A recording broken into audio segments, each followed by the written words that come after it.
Bueno, buenos días. En primer lugar quiero agradecer a la Fundación Gustavo Bueno, a Gustavo Bueno Sánchez, que haya contado conmigo para esta comunicación.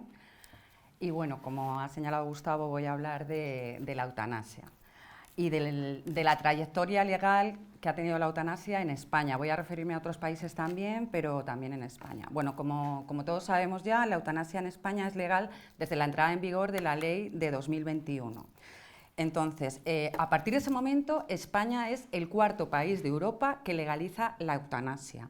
Y a los que hay que sumar Holanda, Bélgica y Luxemburgo, y también Canadá, Colombia y Nueva Zelanda. Sí que es cierto que hay otros países que también tienen cierta regulación sobre el tema en mayor o menor medida. Pero bueno, sería una enumeración que tampoco creo que ahora venga al caso. Lo que sí que quiero decir respecto a lo que se dijo ayer es que el tema de que el nombre de la ley sea eutanasia o no sea eutanasia, como por ejemplo en Holanda, que se presenta como el paradigma de la regulación sobre este tema, a mi modo de ver es indiferente. O sea, lo que se regula es la solicitud de la muerte por parte de alguien voluntaria. Entonces, denominarlo eutanasia o que la ley se denomine como solicitud de la muerte, en mi caso no creo que tenga ninguna consideración legal más allá del nombre, ¿no? Entonces, lo que sí quería detallar es que en España este tema no ha sido nuevo. O sea, esto no sé si ahora. No sé si no se ha regulado de repente, no ha venido de la nada. De hecho, desde el año 1994 ya encontramos iniciativas parlamentarias en este sentido. En este periplo de las iniciativas parlamentarias regulando la eutanasia, sí que tengo que destacar, me gustaría que se fijaran en cómo ha ido mutando el voto parlamentario sobre este tema. Es decir, ahora me voy a referir a las diferentes proposiciones de ley o proposiciones no de ley que ha habido sobre ello, pero es muy curioso ver cómo ha ido mutando el voto, por dos motivos fundamentales. Primero, por la estructura de nuestro Parlamento, que ha ido cambiando, como todos sabemos, había un sistema casi de bipartidismo, algún partido nacionalista, y sobre todo también por cómo el Partido Socialista Español es el partido que más ha cambiado en este sentido. Es decir, en el inicio el Partido Socialista estaba en el bloque de los que votaban que no a este tema, y ahora no. Ahora todos sabemos que se ha pasado al bloque, bueno, de hecho es el partido que gobierna con el que se ha aprobado esta ley.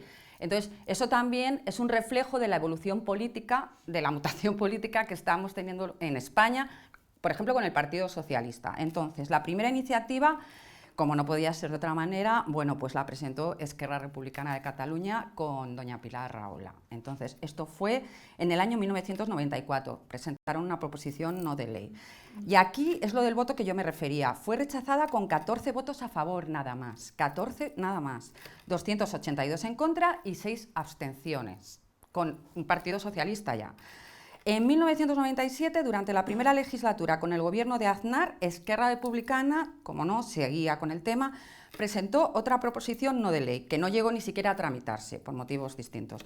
Durante esta legislatura también se presentó en 1998 por parte de Izquierda Unida una proposición de ley que fue rechazada con 25 votos solo a favor y 288 en contra. Eso es lo que a mí me parecía, cuando me puse con este tema, muy relevante. O sea, cómo ha ido cambiando.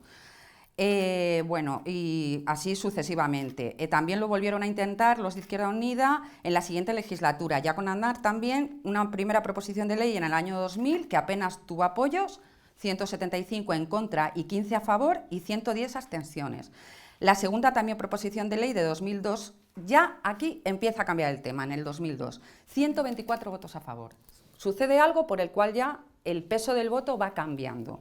Durante los años 2009 y 2011, ya con Zapatero, Izquierda Unida y Esquerra, presentaron 3 proposiciones no de ley. O sea, yo lo que quiero con esto manifestar es que esto no ha sido gratuito, esto no ha sido inmediato en el gobierno actual de coalición, en este llamado gobierno Frankenstein, lo podemos llamar como queramos, ¿no?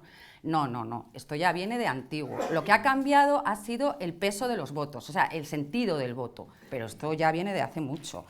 Entonces, bueno, lo mismo sucedió con otras proposiciones no de ley, también presentadas por Izquierda Unida y por la Junta Aragonesista, ya gobernando Rajoy. Luego, antes de la moción de censura a Mariano Rajoy, el Congreso volvió a votar sobre la eutanasia, o sea que este tema lo conocen todos. Bueno, esta fue presentada por Unidas Podemos, En Común, Podem, En Marea. Bueno, es que yo me hago un lío con estos nombres. En Común, En Marea, Unidos Podemos, todos estos nombres juntos presentaron una proposición de ley en 2017 que fue rechazada por 86 votos a favor, 132 en contra y 122 abstenciones. Es curioso el tema de las abstenciones. O sea, yo creo que ahí estaban ellos como meditando hacia qué bloque se iban a decantar.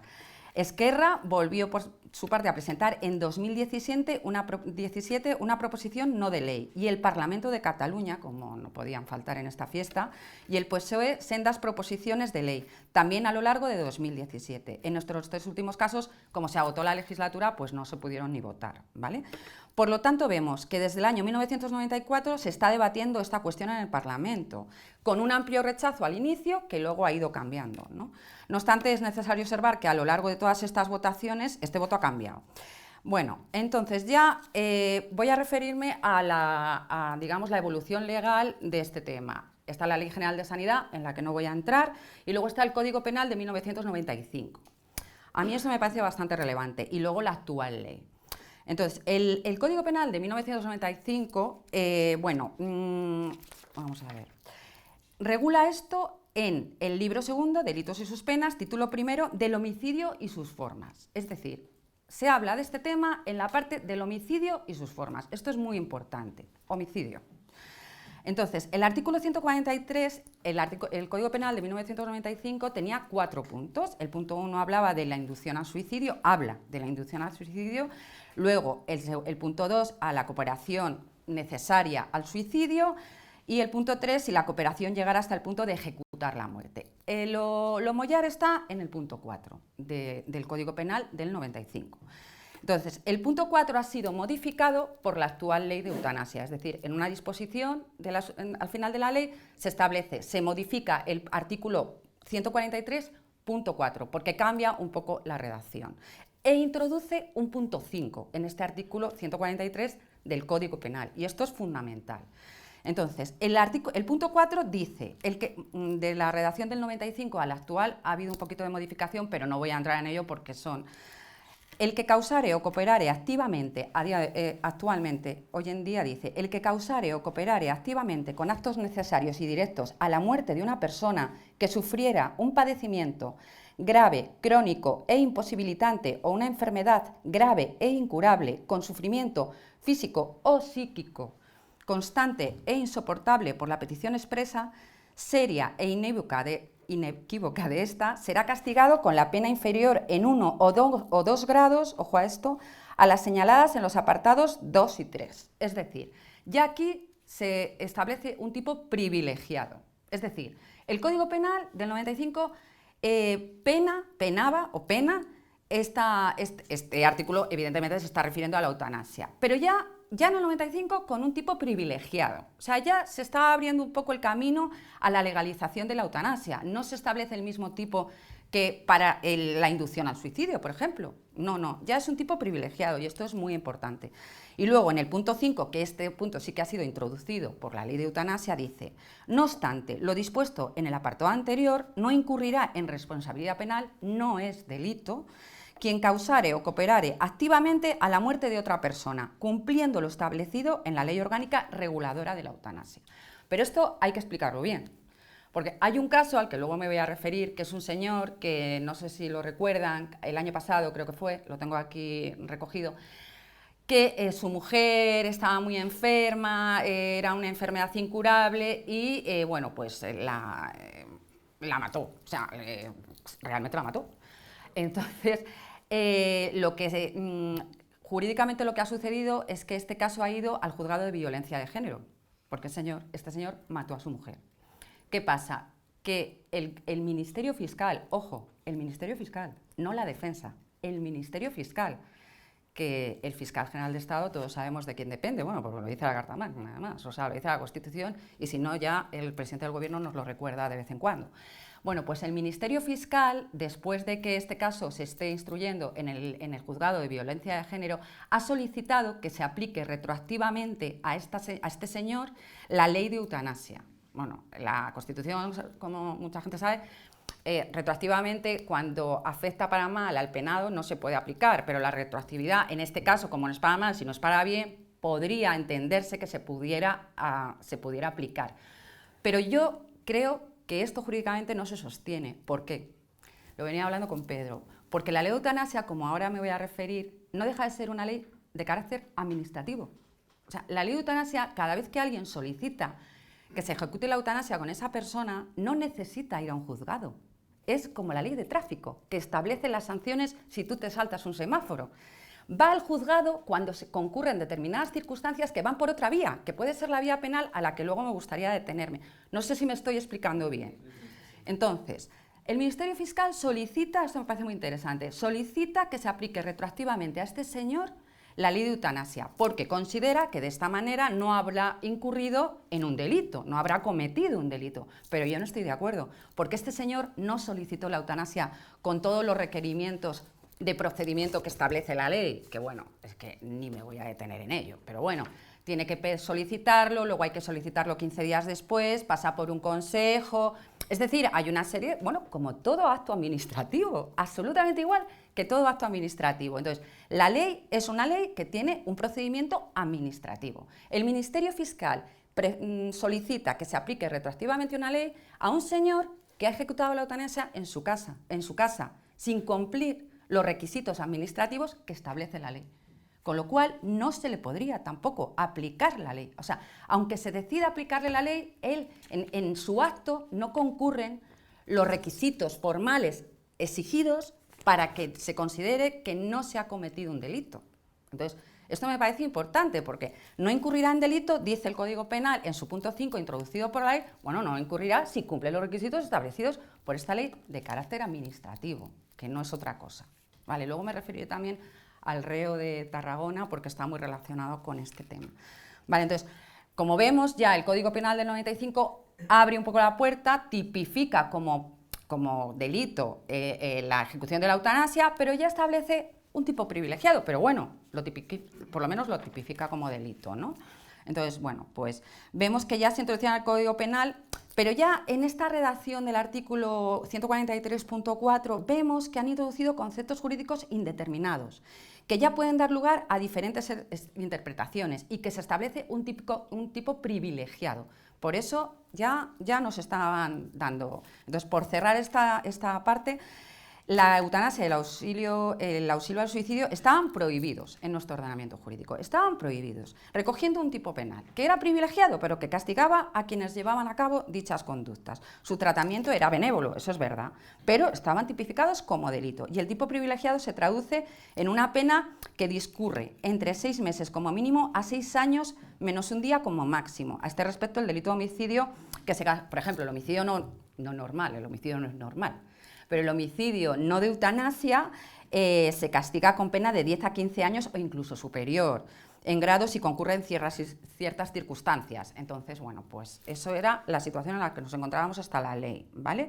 Entonces, ¿en qué se basaba esa regulación? En una atenuación del tipo penal, como he dicho, y en la famosa autonomía del paciente como usuario de los servicios sanitarios, a la que luego también me voy a referir, ¿vale?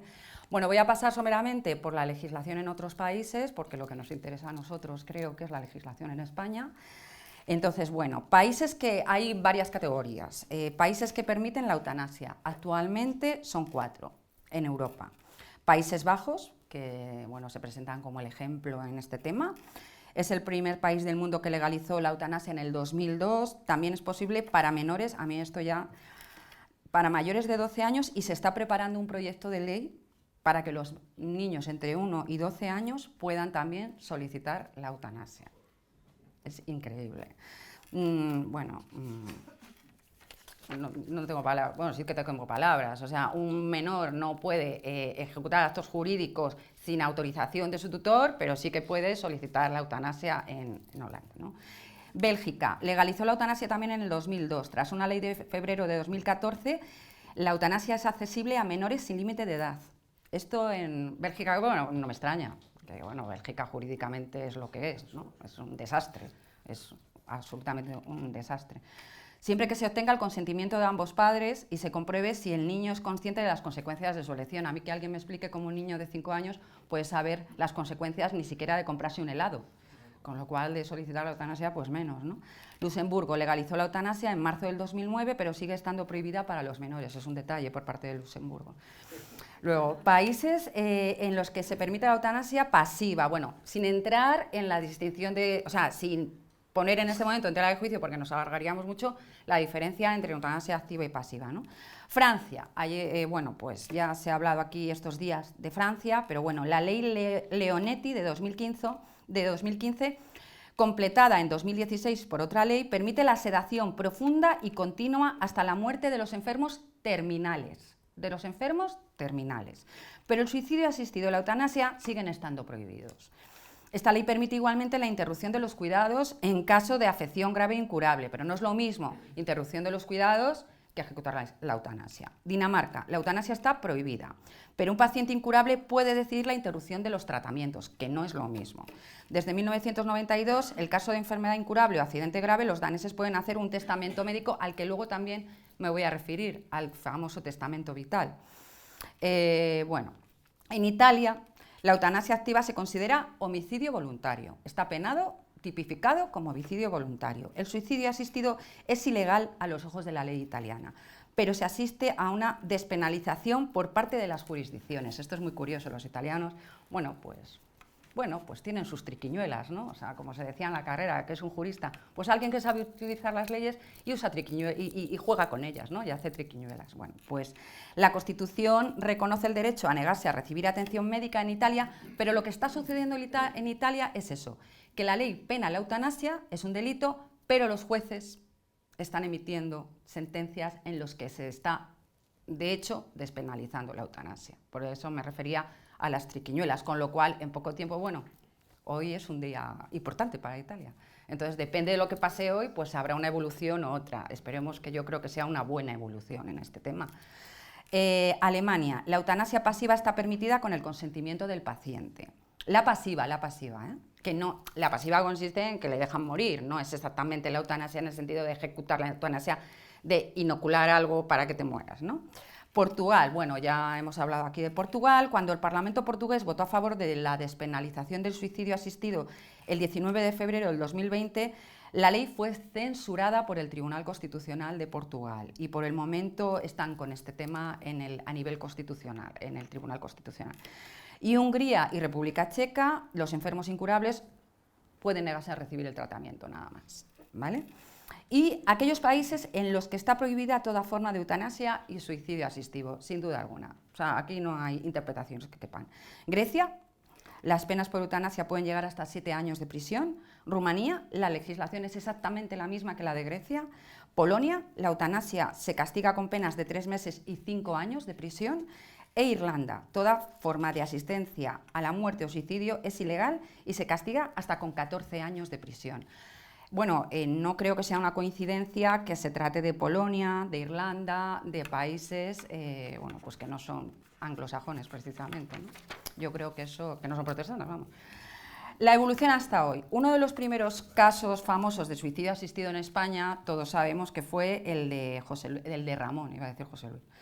Ramón San Pedro en los años 80. Entonces, este señor era tetrapléjico desde 1969 y comenzó a hacer público su deseo de que le ayudaran a morir. Todos sabemos que no fue desde el principio, es decir, él al principio no quería morir, cambió de opinión, digamos, por diferentes influencias externas que tuvo, ¿no?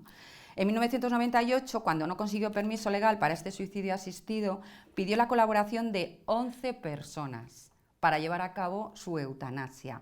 ¿Por qué? Porque ellos se repartieron el proceso. Uno compró la sustancia, otro compró la jeringuilla, otro compró el tubo, otro se lo pinchó en el brazo, otro hizo así. Entonces, claro, penalmente es muy complicado condenar a estas 11 personas y determinar el nivel de colaboración y de ejecución del delito en este caso, ¿no? O sea, realmente hay que reconocer que estaba bastante bien pensado.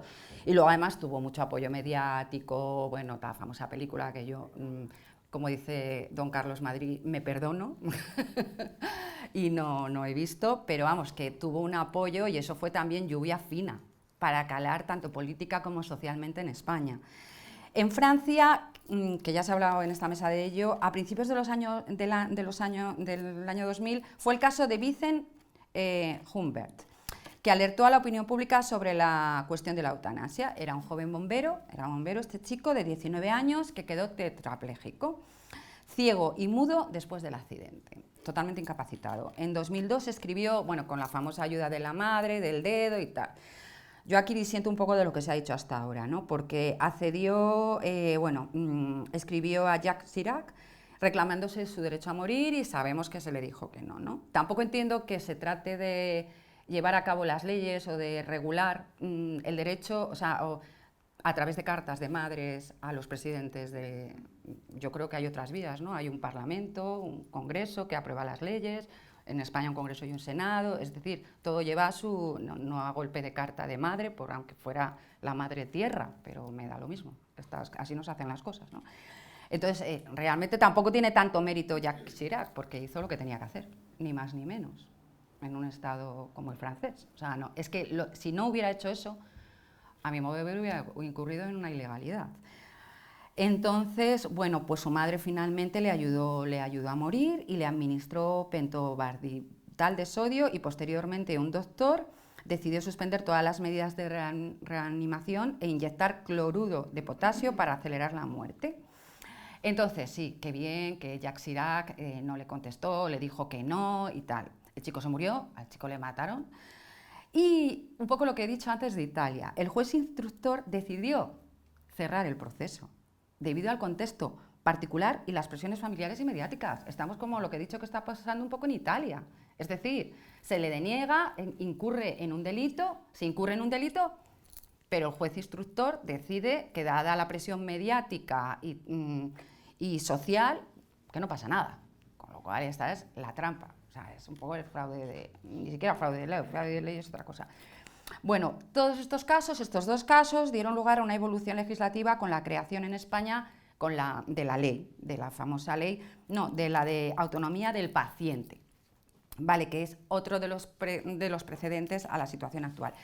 Que en esta ley sí que se reconocía ya el derecho a rechazar individualmente un tratamiento sin exigir ninguna justificación. Yo no quiero ya que me traten, no quiero ya que me alimenten por vía artificial, bueno, pues ya está, ¿no? Esto es lo que se conoce coloquialmente como eutanasia pasiva. En Francia, la ley Leonetti, a la que ya me he referido, en 2005, permite la interrupción de la asistencia sanitaria en casos muy concretos, Pero no se trata de una autorización para la eutanasia pasiva, en todos los casos, como sí ocurre en España con la ley de autonomía del paciente. No la ley de eutanasia, sino la de autonomía del paciente. En Francia no, sino que el paciente debe estar en fase terminal, absolutamente terminal, y la decisión debe ser tomada de manera colegiada por médicos y por la familia, por el paciente, por médicos y por la familia. En España tú tienes a lo mejor un cáncer, o sea, que no estás en fase terminal, tienes una enfermedad, pero decides que no te quieres tratar. Estás en tu derecho. En Francia no es eso. En Francia tienes que estar en fase terminal y se convoca un consejo con la familia y con los médicos. Uno de los casos más recientes, ya me he referido, es el de Ángel Hernández, quien ayudó a morir a su mujer, María José Carrasco, con esclerosis múltiple desde hacía 30 años. Bueno, como ya me he referido a él, tampoco me voy a repetir y creo que ha quedado claro lo que pensaba, ¿no? En Francia volvemos a otro caso, ya mucho más cercano, ¿no? De Alain Koch. Afectado por una enfermedad extremadamente rara, decide dejarse de cuidar, alimentar y de filmar su agonía en directo en Facebook. Bueno, yo entiendo que hay gente que tiene un serio problema con las redes sociales, pero grabar tu agonía en Facebook ya me parece superar todas las... Alain finalmente renunció debido a que estaba sufriendo mucho. Entonces, como estaba sufriendo mucho, bueno, pues dejó de hacerlo.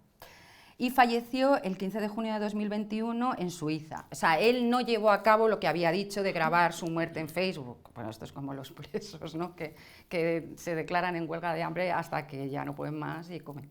Bueno, que no quiero frivolizar con este tema, pobre hombre, ¿no? Pero entonces finalmente se fue al gran reducto de todo aquel que se quiere suicidar, que es Suiza. Entonces falleció el 15 de junio de 2021 en Suiza, donde la legislación le permitió recurrir al suicidio asistido. Dejó una carta abierta al presidente de la República, ya estamos con las cartas, es que los franceses deben tener mucha tendencia a escribir cartas a sus presidentes, en la que criticaba la falta de coraje del gobierno sobre las cuestiones relativas a la eutanasia. Bueno, yo no sé si este señor si se sabe que quien legisla no es el gobierno, es el legislativo, no el ejecutivo. La ley, ya volvemos a España. En su preámbulo, bueno, el preámbulo de la ley, de verdad, no tiene desperdicio. Yo recomiendo intensamente su lectura, porque es que no tiene desperdicio. Es una delicia de lectura.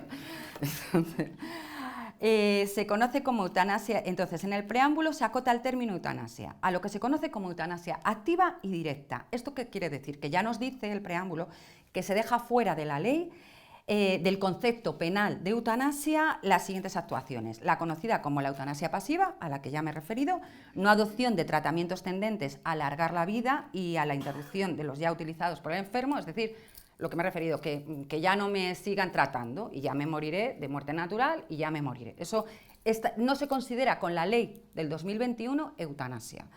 Y la conocida como eutanasia activa indirecta, consistente en el uso de fármacos o medios terapéuticos para aliviar el sufrimiento físico o psíquico, aunque aceleren la muerte del paciente. Esto tampoco se considera. La persona que se le seda para que esté mejor, pero que se sabe que esa sedación, aunque es verdad que las medidas de las sedaciones están muy, muy trabajadas, pero tampoco se considera eutanasia. Solo se considera eutanasia la activa y directa.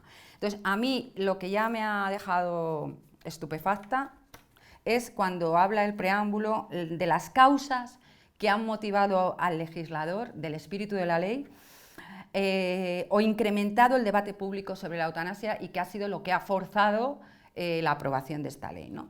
Creciente prolongación de la esperanza de vida. Esto es un motivo para autorizar la eutanasia, que tenemos más esperanza de vida. Retraso en la edad de morir. Es que se regodea en este argumento en varios puntos.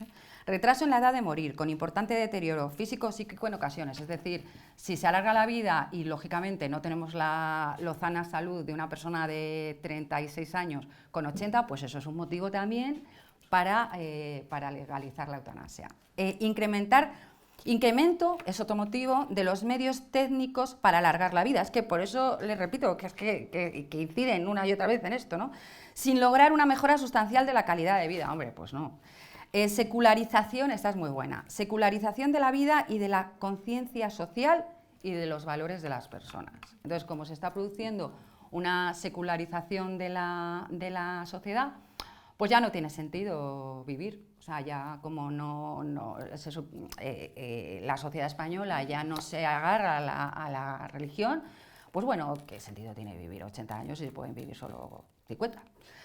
Y reconocimiento de la autonomía de la persona, por supuesto, inviolable, también en el ámbito sanitario. A esto de la autonomía de la persona luego me voy a referir también para casarlo con otro principio. Entonces, todos esos motivos son los que han forzado, digamos, al legislador a aprobar esta ley. Entonces, yo aquí no he encontrado que se hable del sufrimiento, ni de las enfermedades terminales.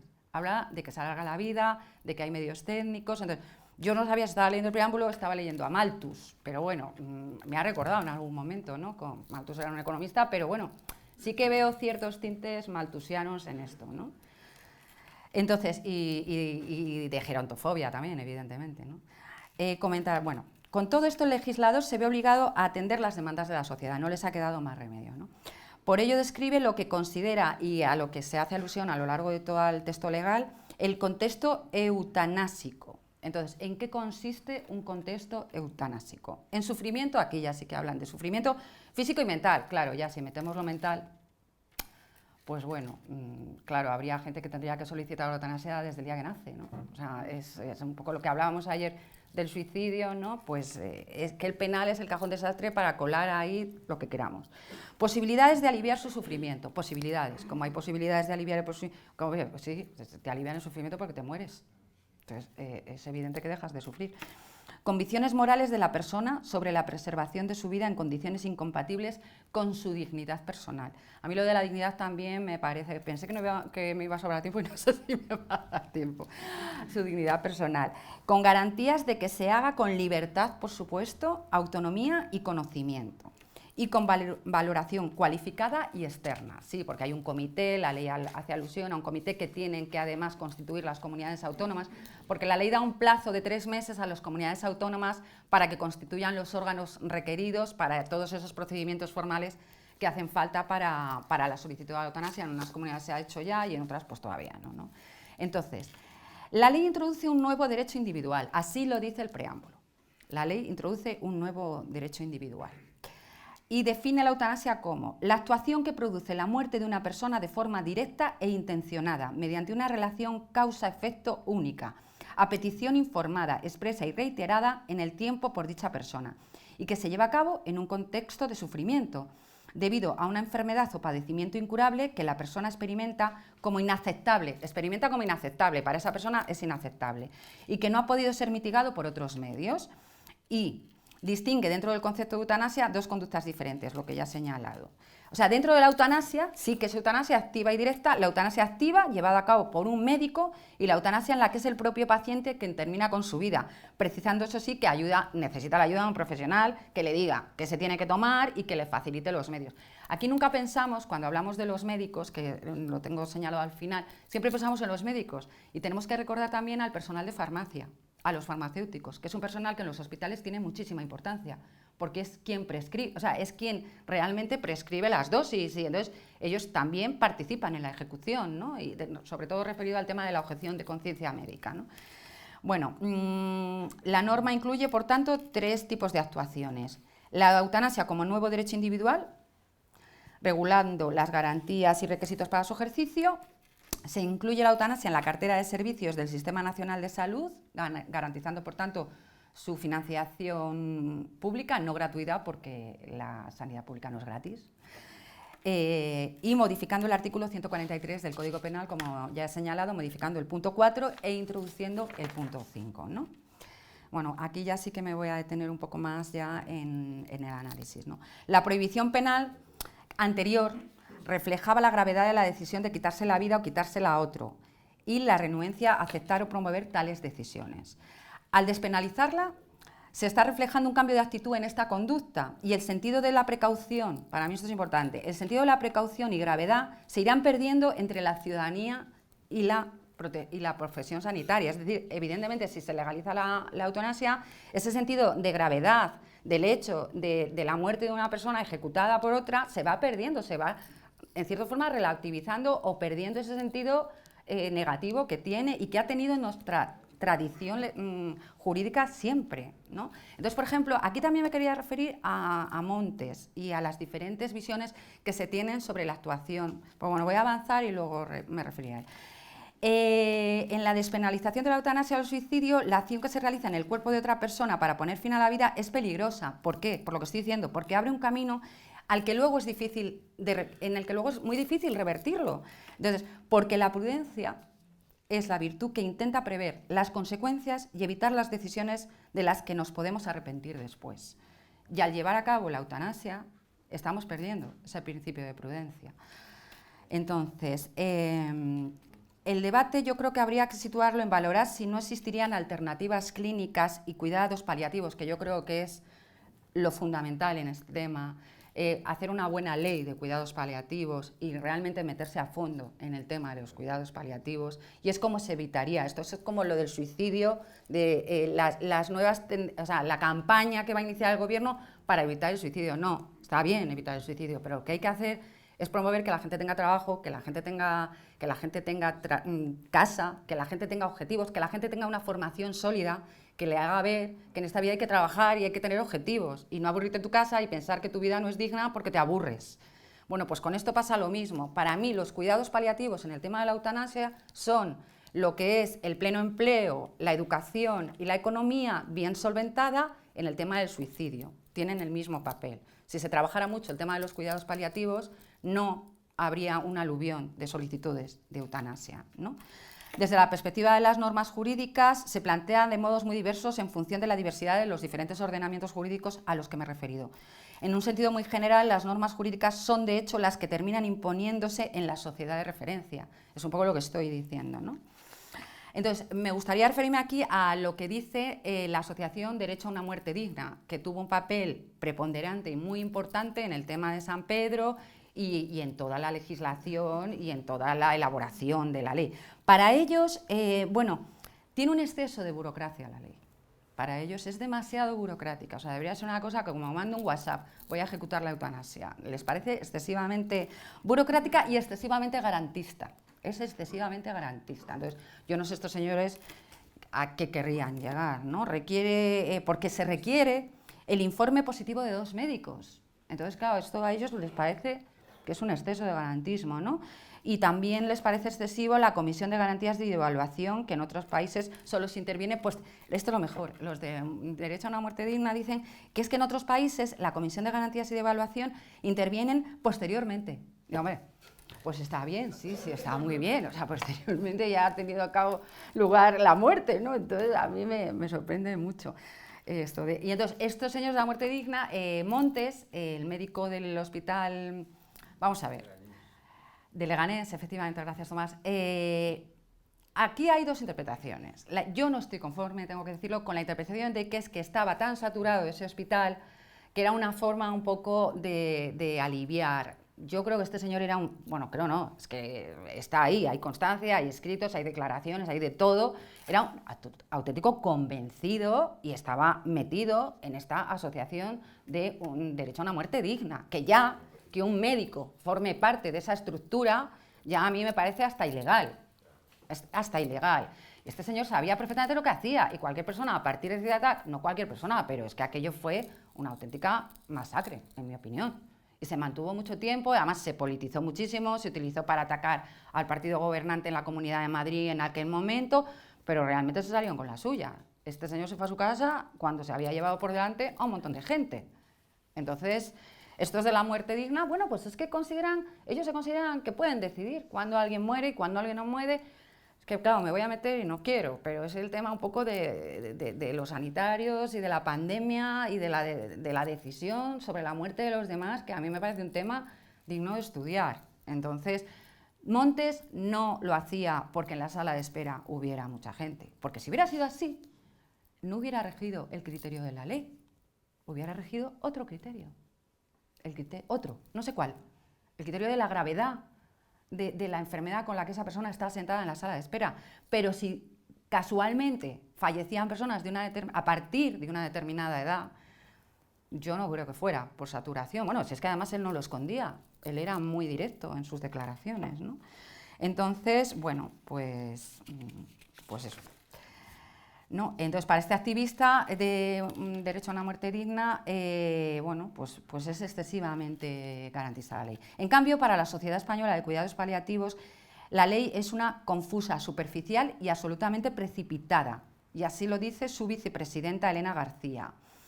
Nos parece confusa porque no se ve cuál es el papel de los comités de ética asistencial, qué papel juegan esos famosos comités, en qué términos van a recibir formación los profesionales o cómo se va a evaluar, cómo se va a medir el sufrimiento grave. Es decir, esta asociación aboga por un desarrollo mucho mayor de los cuidados paliativos y no está a favor de que se abra la mano tanto con la eutanasia, ¿no? Entonces, bueno, aquí hay una parte que a mí me parece muy interesante, que es, y me ha sorprendido. Desde una perspectiva legal, el derecho a la vida se encuentra reconocido en el artículo 15 de la Constitución española. Pero, en todo caso, la vida excede del mero reconocimiento de una facultad, ya que no existe en función de un derecho, sino de un hecho de la naturaleza. Y a mí lo que me ha sorprendido es que el propio Tribunal Constitucional, me ha sorprendido gratamente, el propio Tribunal Constitucional, en una sentencia de 1985, repito, gratamente, dijo lo siguiente: la vida es un devenir, un proceso que comienza con la gestación, en el curso de la cual una realidad biológica va tomando corpórea y sensitivamente configuración humana, y que termina en la muerte, en un continuo sometido por efectos del tiempo a cambios cualitativos de naturaleza somática y psíquica, que tienen un reflejo en el estatus jurídico, público y privado del sujeto. Es decir, ¿con esto qué quiere decir el Tribunal Constitucional? Que la Constitución no reconoce el derecho a vivir, ya que la vida es un hecho ajeno al reconocimiento legal. es un hecho biológico, pero lo dice el Tribunal Constitucional en el año 65, no sé lo que dirían ahora, eso ya no me aventuro a decirlo, sino que lo que se regula es la garantía de este hecho biológico frente a terceros e incluso, como dice el propio Tribunal Constitucional en esta sentencia, frente al propio sujeto.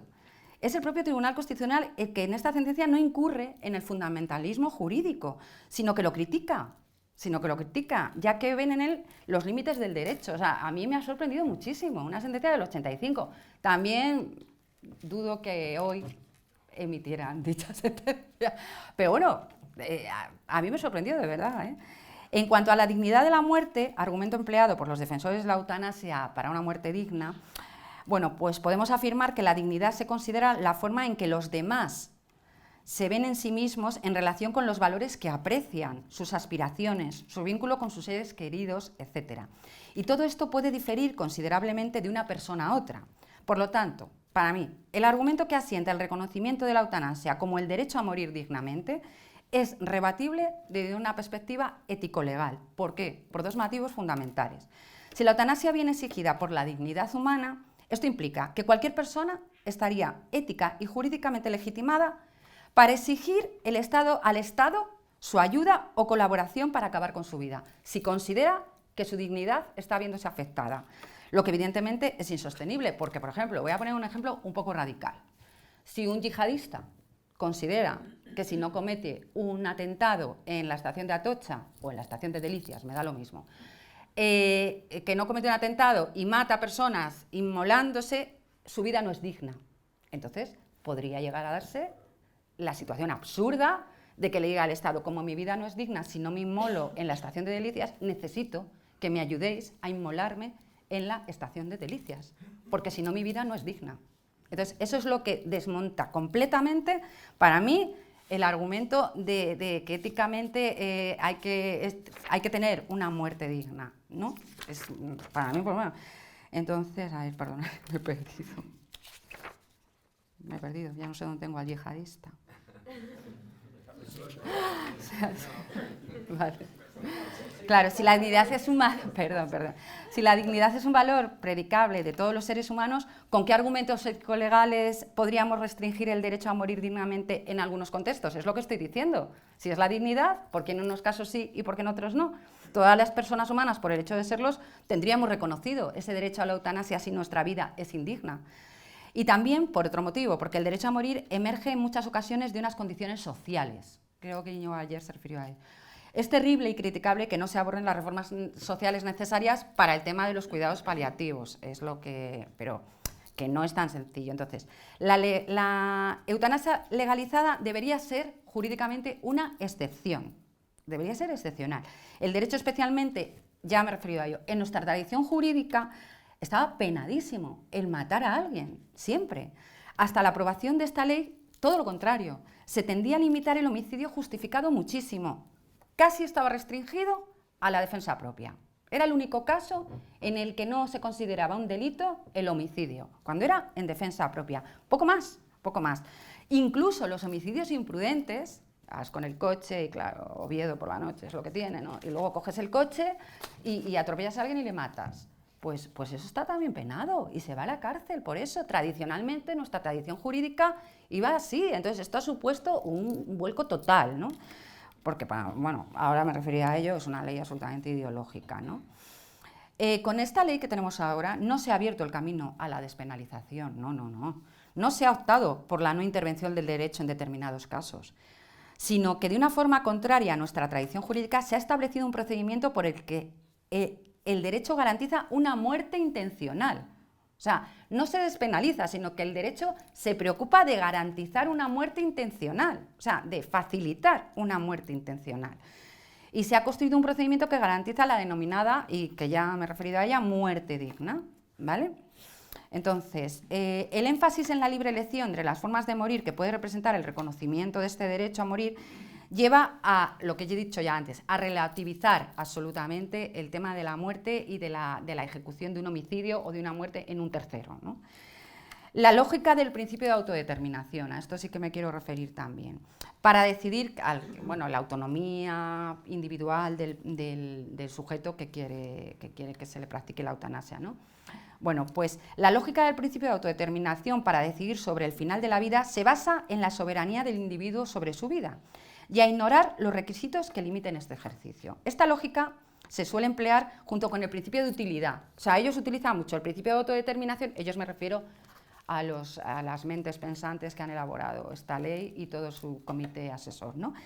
Aluden fundamentalmente a dos principios, el de autodeterminación y el de utilidad. Cuando se amplía la eutanasia en casos a los que la persona no puede consentir, o sea, la persona está despersonalizada, no puede comunicarse y no puede. Entonces, en ese caso hay que aplicar el principio de utilidad, ¿no? Porque esa persona se considera que está sufriendo y por el principio de utilidad, bueno, pues le vamos a facilitar la muerte, ¿no?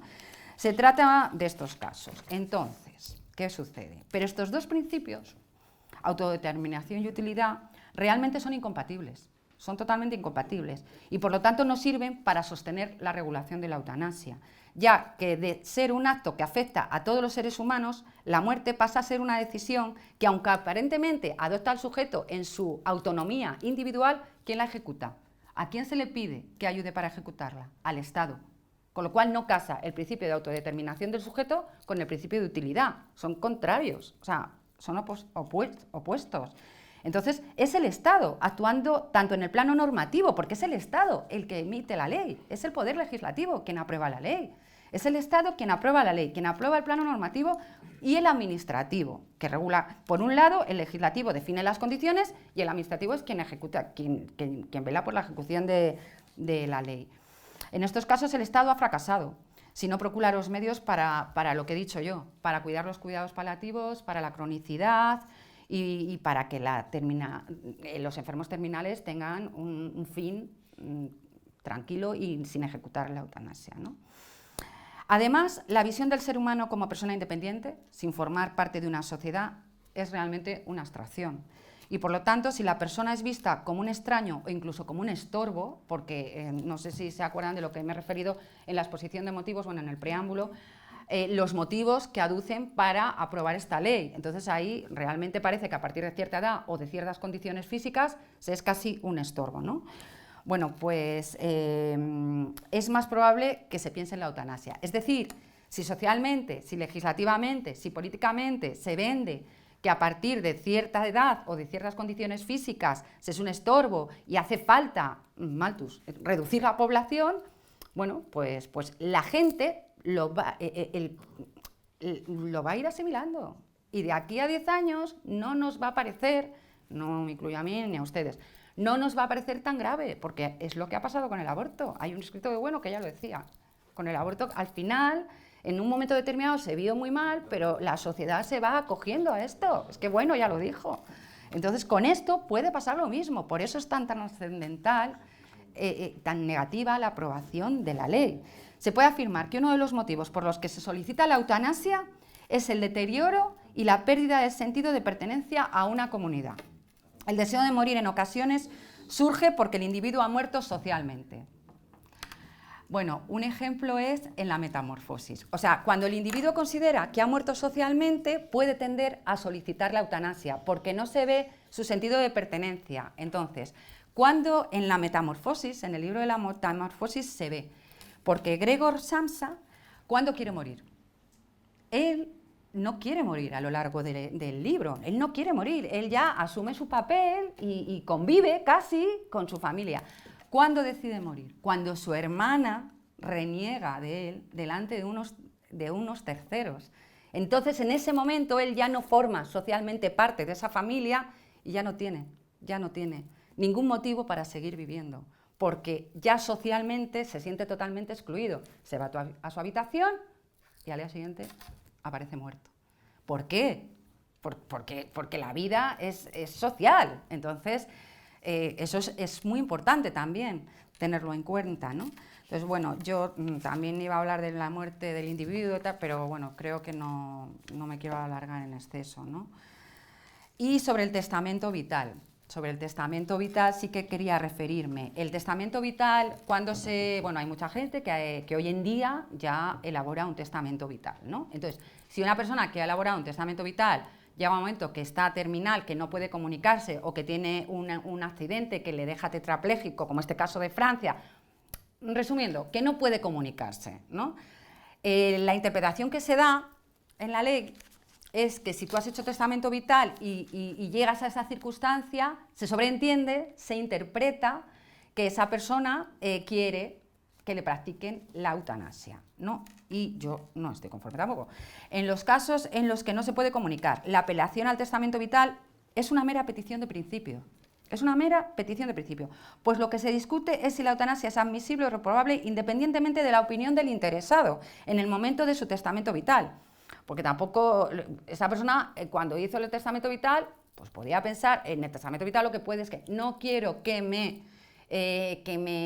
mantengan con vida con la máquina, pero eso no significa que unos años después o 2 días después esa persona tenga un accidente y haya que practicarle la eutanasia, no, porque entonces yo en mi testamento vital digo que quiero, yo qué sé, que maten a alguien pasado mañana y no por eso se va a hacer. Es más, hay condiciones resolutorias en los testamentos que unas son legales y otras se impugnan y se anulan.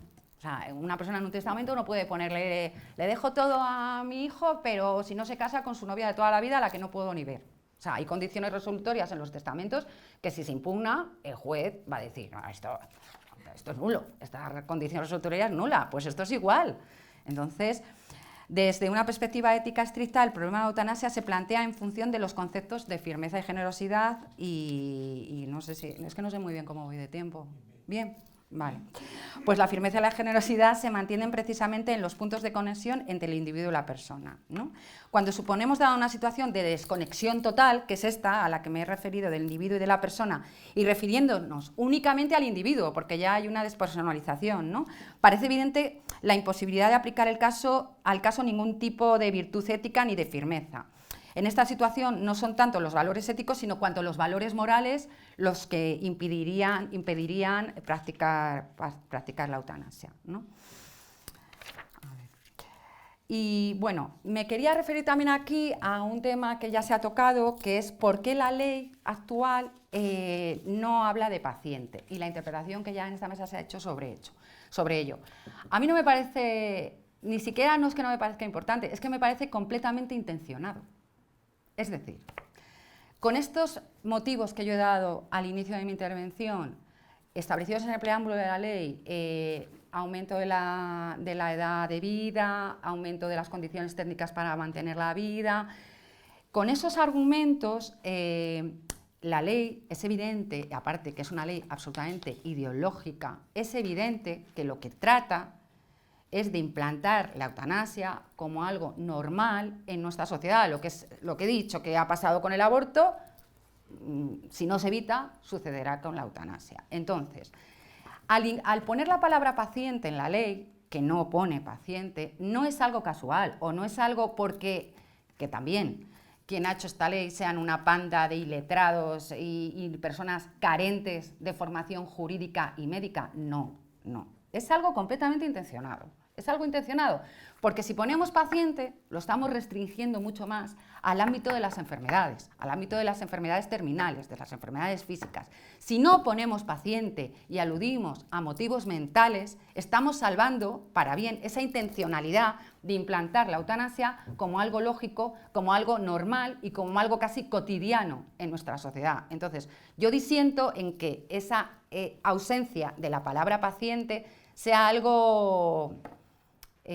bueno, pues por falta de formación. No, señor, es algo absolutamente intencionado, porque se abre mucho el abanico de aplicación de la ley, que es lo que se busca, básicamente, con esta ley. Eso por un lado.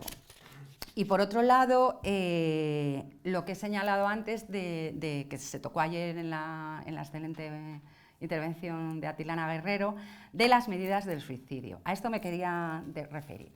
Si nosotros estamos en una sociedad como la actual, en la España actual, en la que el gobierno ya nos ha dicho que va a poner en marcha una serie de políticas para evitar el suicidio. Vaya por delante que evitar el suicidio está bien. O sea, nadie queremos que la gente se suicide. Vaya por delante esto, ¿no? Pero se van a poner en marcha una serie de programas para evitar el suicidio. Y ya he dicho, no hacen falta esos programas. Lo que hace falta es que la gente tenga trabajo, que la gente tenga formación, que la gente tenga empleo y que la gente sobre todo tenga un objetivo en la vida y tenga algo que hacer y no vivamos en una sociedad absolutamente infantilizada que hace que en cualquier momento se aluda a la falta de dignidad de mi vida. Es que mi vida es indigna, es que mi vida no es plena, es que mi vida entonces no tiene sentido. Entonces, ¿qué puede llegar a suceder? Es un ejemplo un poquito radical. Que tengamos un sujeto con un joven de 36 años, porque como estamos en una sociedad absolutamente infantilizada, estemos con un joven de 36 años cuya vida es indigna, cuya vida no es plena, entonces que tiene tendencia al suicidio porque no se llevan a cabo esas medidas legales de empleo, formación, etcétera, y de repente ese ser que ya se está cuestionando el suicidio, a pesar de ver los anuncios del gobierno, pero no le terminan de convencer, cumple 40 años. Y entonces ese ser que cumple 40 años dice, anda, mira, si hay una ley de eutanasia que me permite que como mi vida no... Estoy poniendo un ejemplo un poco radical, o sea, estoy usando la ironía, ¿no? Pero mi vida no es digna. Yo, éticamente, no, mi vida no es digna, mi vida no tiene sentido y yo sufro mucho mentalmente. Y ese sujeto, en un momento determinado, podría llevar a cabo el suicidio, pero ya, a diferencia del suicidio, puede solicitar al Estado que le aplique la eutanasia. A diferencia del suicidio, porque el suicidio estamos hablando de medidas de campañas, pero no estamos hablando de... Entonces, a diferencia del suicidio, esta persona podría llegar a solicitar la ejecución de la... O sea, podríamos llegar a esta situación. Entonces, bueno, pues ya por terminar, porque no me quiero alargar mucho más, también quería referirme someramente a los médicos, ¿no? Entonces, la palabra profesión viene del latín professio, y que alude a la acción y el resultado de profesar, entendido como manifestar una adhesión a unos valores, a unas normas que definen el oficio al que uno se dedica buena parte de su vida. Y los médicos, por lo tanto, deben tener muy claro los hechos, es decir, los datos clínicos, estoy hablando de la eutanasia, y los valores, incluidos los principios, es decir, qué hacer o no hacer como profesionales, basándonos en la virtud ética de la generosidad. Entonces, esto los médicos en el tema de eutanasia lo tienen que tener muy claro. La ley establece un registro de la objeción de conciencia, no sé si lo saben, entonces la ley establece que se va a crear un registro por lo que en el que los médicos que quieran ser objetores de conciencia en este tema se tienen que registrar. Entonces, esto también está absolutamente ideologizado, es decir, yo como médico puedo objetar, pero ¿por qué hace falta un registro? En una sociedad, en una España en el que el peso de la sanidad pública es enorme, y bienvenido sea, pero es enorme, hay una muy buena... Bueno, hay una sanidad pública, vamos a dejarlo en eso. Hay una sanidad pública que abarca a la gran parte de la población, una sanidad pública en el que la regulación, o sea, las condiciones jurídicas, laborales del personal sanitario dejan mucho que desear, muchísimo que desear. Hay muchas interinidades, contrataciones temporales, cambio de destinos, y en esa sanidad pública, con esa temporalidad, sanidad pública depende de las diferentes consejerías de sanidad de las respectivas comunidades autónomas, un médico tiene que poner en un registro que va a ser objetor de conciencia, un médico que va a entrar en la terna de selección para encontrar trabajo.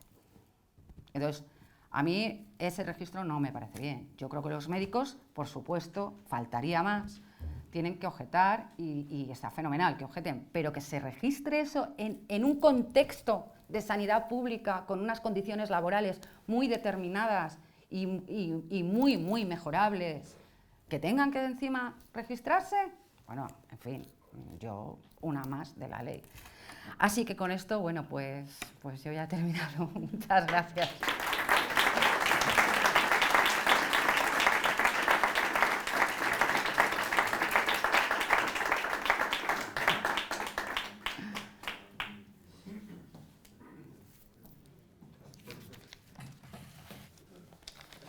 Enhorabuena, Teresa, por la magnífica conferencia, muy interesante, aparte de todo el desarrollo que has ido haciendo.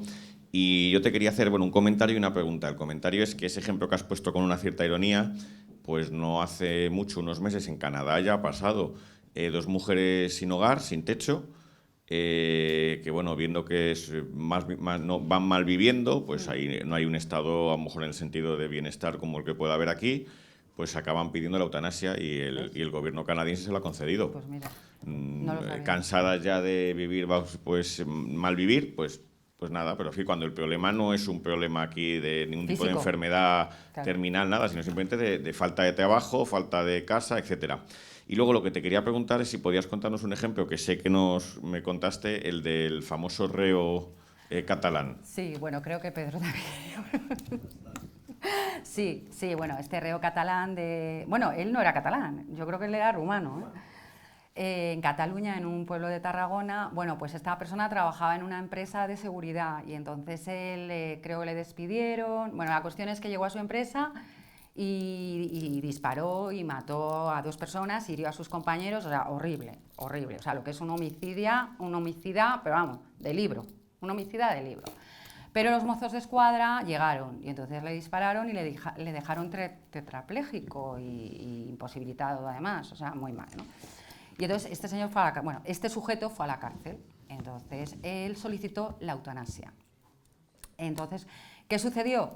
Que los afectados, las víctimas, a ver, esto jurídicamente es muy interesante. Es decir, la ley de eutanasia es una ley administrativa. Lo he dicho antes, es como el Código de Circulación o como la Ley de Procedimiento Administrativo, que establece en qué instancia tienes que presentar, o como la matrícula para la universidad. Es una ley administrativa que regula actos administrativos. Pero ¿qué pasa? Que en este supuesto confluyen 2 órdenes jurisdiccionales. Bueno, no, confluyen la vía administrativa con el orden jurisdiccional penal. ¿Por qué? Porque cuando él solicita la eutanasia, ¿qué sucede? Que los familiares o los propios mozos, los propios compañeros afectados que vivían, bueno, las víctimas, recurren. Y ahí sí que van a la vía penal. Van a la vía penal y pues, solicitan que no se le aplique la eutanasia porque tiene que pasar por un juzgado, tiene que ser juzgado por los hechos que cometió y tiene que tener una sentencia condenatoria. Entonces, la ley, o sea, la juez de primera instancia que recibe esta solicitud de la vía penal, y que Pedro tiene además aquí la sentencia, la juez dice, señores, y tiene toda la razón jurídicamente hablando, esto es una cosa administrativa. Yo soy una juez de instrucción de la vía penal. Yo no puedo entrar en enjuiciar y en no aplicar una ley de carácter administrativo. No puedo, no me queda más remedio es que no puedo. O sea, jurídicamente una juez de la vía penal no puede no aplicar una vía administrativa. Vayan por la otra vía. A mí no me queda más remedio. Mete mucha caña la sentencia, pero no. Entonces, también es verdad que la prensa no ayuda, porque hay muchos titulares. La juez, yo los he visto, la juez autoriza la eutanasia y no le da la razón a los familiares o a las víctimas que han solicitado que no se aplique. No, señor.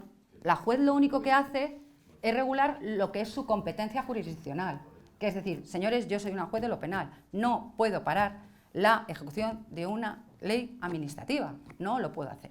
¿Qué sucedió? Bueno, pues sucedió que efectivamente este señor, pues ya le van a ejecutar, porque la juez de lo penal hace lo que puede hacer. Y solicita, ahora es que lo comentamos para un día a la calle, solicita que el moriturus solicita que le trasladen para ejecutarle la eutanasia a un hospital público un día antes de la ejecución de la eutanasia. Un hospital público sin escolta, sin guardia civil ni nada, porque no tiene por qué, claro, es un reo al que van. Entonces, nuevamente, el juzgado de lo penal dice que no, porque hay un riesgo grave de huida. Entonces, hablábamos una conversación en la calle Velázquez de Madrid, en la que me comentaban, ya bueno, pero es que en el mismo auto que la juez dice que no puede abandonar, o sea, que no va a dejar que se traslade a un hospital para que se le ejecute la eutanasia, dice que hay riesgo de fuga, con lo cual ahí, desde el punto de vista de los jueces, hay una contradicción. No hay contradicción, porque hay una ley administrativa. Y la juez emite un auto, en este caso es un auto, en el que dice que no puede dejar trasladar a ese reo a un hospital porque hay riesgo de fuga, pero aunque fuera para quitarle una mancha de la piel. O sea, la juez de lo penal está diciendo que ese reo no se le puede trasladar a un hospital público porque hay riesgo de fuga. Pero no es la misma juez que ha decidido que esa persona se aplique la eutanasia, porque no son los jueces los que deciden que se aplique la eutanasia, porque para esto se ha aprobado esta ley, para que no tenga que ser un juez quien decida si se aplica la eutanasia. Es una ley administrativa, y entonces la juez de lo penal, tanto en primera instancia cuando dice que lo siente mucho, pero que no puede parar la ejecución de la eutanasia, como en el auto en el que deniega que vaya al hospital, hace lo que tiene que hacer, usa las herramientas que puede usar, ni más ni menos. Entonces, eso jurídicamente es insalvable, son dos órdenes distintos, vía administrativa, vía penal, ya está, nada más que hablar. Entonces, este tema de la eutanasia solo llegará a los juzgados en casos pues muy conflictivos, muy difíciles, y creo que serán los mínimos. Ya hay 180 personas que se han, desde la entrada en vigor de la ley, 180. Así que, nada.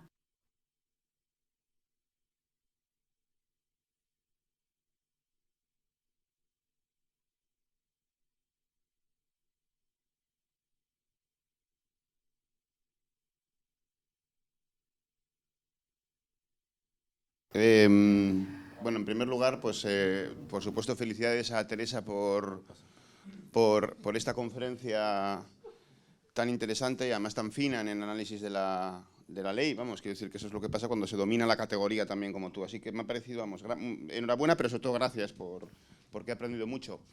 Y yo te voy a hacer tres consideraciones que se me han ocurrido, a ver cómo te las tomas tú o cómo las ves.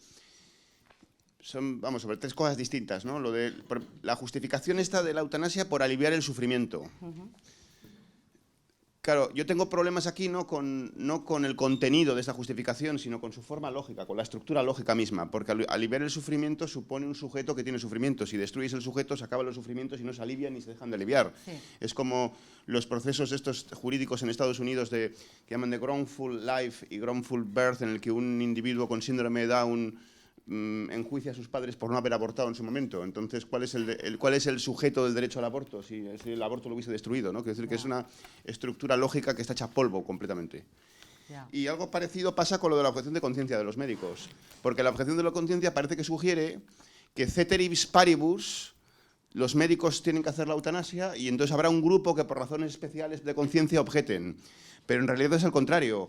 Por la estructura misma normativa de la profesión médica, tendrían que ser la excepción los que... Es decir, que aquí está la cosa. Quiero decir, ceteris paribus no pueden ejercer la eutanasia porque su profesión normativamente lo impide. Esa es la cuestión, porque entonces ya no son médicos, ¿no? Vale, y luego la tercera cosa es lo del sufrimiento psíquico. Dices que es un cajón desastre. Eso ya lo fue en la ley de supuestos del aborto, en el que el supuesto del riesgo para la salud psíquica de la madre era, según dice David Alvar González en su libro sobre el aborto, creo que tiene razón por las cifras que da, etcétera, era el que se alegaba en el 90 y tantos % de los abortos que se producían. ¿Por qué? Porque sencillamente en muchas clínicas había un psiquiatra empotrado que firmaba un papel en blanco con cualquier cosa y entonces en función de la ciencia psiquiátrica ya quedaba aquello pues completamente garantizado, ¿no? Pues muchas gracias, Íñigo, por tus amables palabras. Y totalmente de acuerdo con todo lo que has señalado. Es decir, por empezar por lo último que has dicho, ¿no? Exacto, cuando en la ley del aborto sucedía eso, había un psiquiatra, pero vamos, que es que ya se despachaban, hablando muy vulgarmente, las solicitudes de aborto. Era como un impreso con una casilla, daño psíquico, y ya está, a correr. O sea, lo que se buscaba era una cobertura legal para ejecutar el aborto, ni más ni menos. Y ese es mi miedo. Es que aquí va a pasar exactamente lo mismo, porque ahora estamos empezando con casos de tetraplégicos, hayan matado a compañeros o no hayan matado a compañeros, pues son tetraplégicos, las cosas como son, pero es que vamos a llegar a esto. O sea, no va a ser como en la ley del aborto, que entró en vigor inmediatamente, las clínicas preparadas al efecto ya tenían los impresos con la casilla, totalmente de acuerdo. Entonces, exacto, es que se ha copiado el modelo, se ha copiado. Entonces, lo peor de la ley es esa palabra, la palabra sufrimiento psíquico, porque yo creo, vamos a ver la evolución, aunque sea solo por parecer, o sea, por un tema de apariencia, creo que va a ser, y de implantación en la sociedad, va a ser un poquito más lento, pero nos sorprenderemos, ¿eh? A poco tiempo ya empezaremos a ver casos como los de Holanda, de yo estoy deprimida, mi vida no tiene sentido y solicito la ejecución de la eutanasia. Ahora estamos en la fase de enfermedades biológicas terminales o no terminales, porque claro, esto es otra cosa. Una cosa es terminal y otra cosa es una enfermedad crónica. Es que no es lo mismo, no es lo mismo. Pero tenderemos a esto, totalmente de acuerdo contigo, y además yo creo que se ha copiado el modelo, sinceramente, creo que no, tampoco se han estrujado mucho la cabeza, ¿no? Los médicos, absolutamente de acuerdo contigo, de ahí mi crítica al registro, es que la profesión médica, es que creo, por lo que yo me he documentado, que hoy en día siguen realizando el juramento hipocrático, entonces es que no tiene mucho sentido, o sea, deberían ser los que ejecutan la eutanasia los que quedaran registrados, si es que tiene alguien que registrarse, pero no los que cumplen con las condiciones exigidas para un médico. Por eso me he referido al tema de qué es una profesión. Entonces, es que es inherente a la profesión de médico el velar por el mantenimiento de la vida. Entonces, resulta que los médicos que van a velar por el mantenimiento de la vida, que se van a negar a matar a alguien, son los que tienen que aparecer en un registro. Completamente de acuerdo contigo. Y el primero era la justificación de la eutanasia por aliviar el sufrimiento. Aquí, ¿a qué te referías? Perdóname. No, lo que me refiero es que la propia estructura lógica de esa justificación es contradictoria, porque claro, si se destruye el sujeto el sufrimiento ni se alivia ni se deja de aliviar. Aliviar el sufrimiento tiene sentido cuando se mantiene en el ser el sujeto sí, que está sufriendo, y entonces lo alivias porque le das una pastilla o una aspirina o lo que sea. Pero si no hay sujeto, entonces ya no hay ni sufrimiento, ni se alivia, ni se deja de claro, aliviar, etcétera, ya desaparece. exacto. Sí, lo he dicho antes. O sea, que en el momento que se muere ya no sufre. Claro, pero no sufre Antes tampoco, ya. no sufre en el sentido negativo, no en el sentido Ya. privativo. Es decir, que no sufre como, vamos, no sufre como tampoco sufre esta silla. Es decir, que Claro. no sufre porque no hay sustrato, vamos. Exacto. Bueno, yo me sumo a las felicitaciones por tu espléndida exposición. Gracias, Joaquín. Y como yo estuve presente en el debate en Cortes sobre el asunto, me has recordado o me ha parecido oportuno decir cómo fue ese debate. Sí, muy interesante. Y el tipo de argumentos que se ofrecieron por parte de los defensores de la eutanasia, en concreto Unidas Podemos, Esquerra Republicana, el Partido Socialista. Y el debate se sigue una estructura que a mí me pareció curiosísima. Bueno, curiosísima, es casi lo mismo de siempre. Primero se parte de un principio indubitable, que es que la eutanasia es un derecho. Y todo lo que viene a continuación es decir que las derechas, como están en contra de que las personas tengan derechos porque somos malvadísimos y lo que queremos es tener a la gente en misa, pues entonces se oponen a que haya un progreso y por tanto somos unos retrógrados que queríamos volver a la España en blanco y negro, y a la gente pues rezando el rosario por las tardes en lugar de ver el Sálvame. Bueno, pues este era el modelo de argumentación. Y contra ese modelo de argumentación, claro, como tienes que aceptar el principio, porque si no, no puedes, entonces lo que hacen es que toda la contraargumentación va en el hecho de desmarcarse de que no somos de derechas, de que en el fondo esto no es por una cuestión de creencias, etcétera, etcétera. Ya. Con lo cual ya has perdido el debate también. Y entonces, a continuación, los periódicos progresistas dicen, las derechas se oponen a los derechos.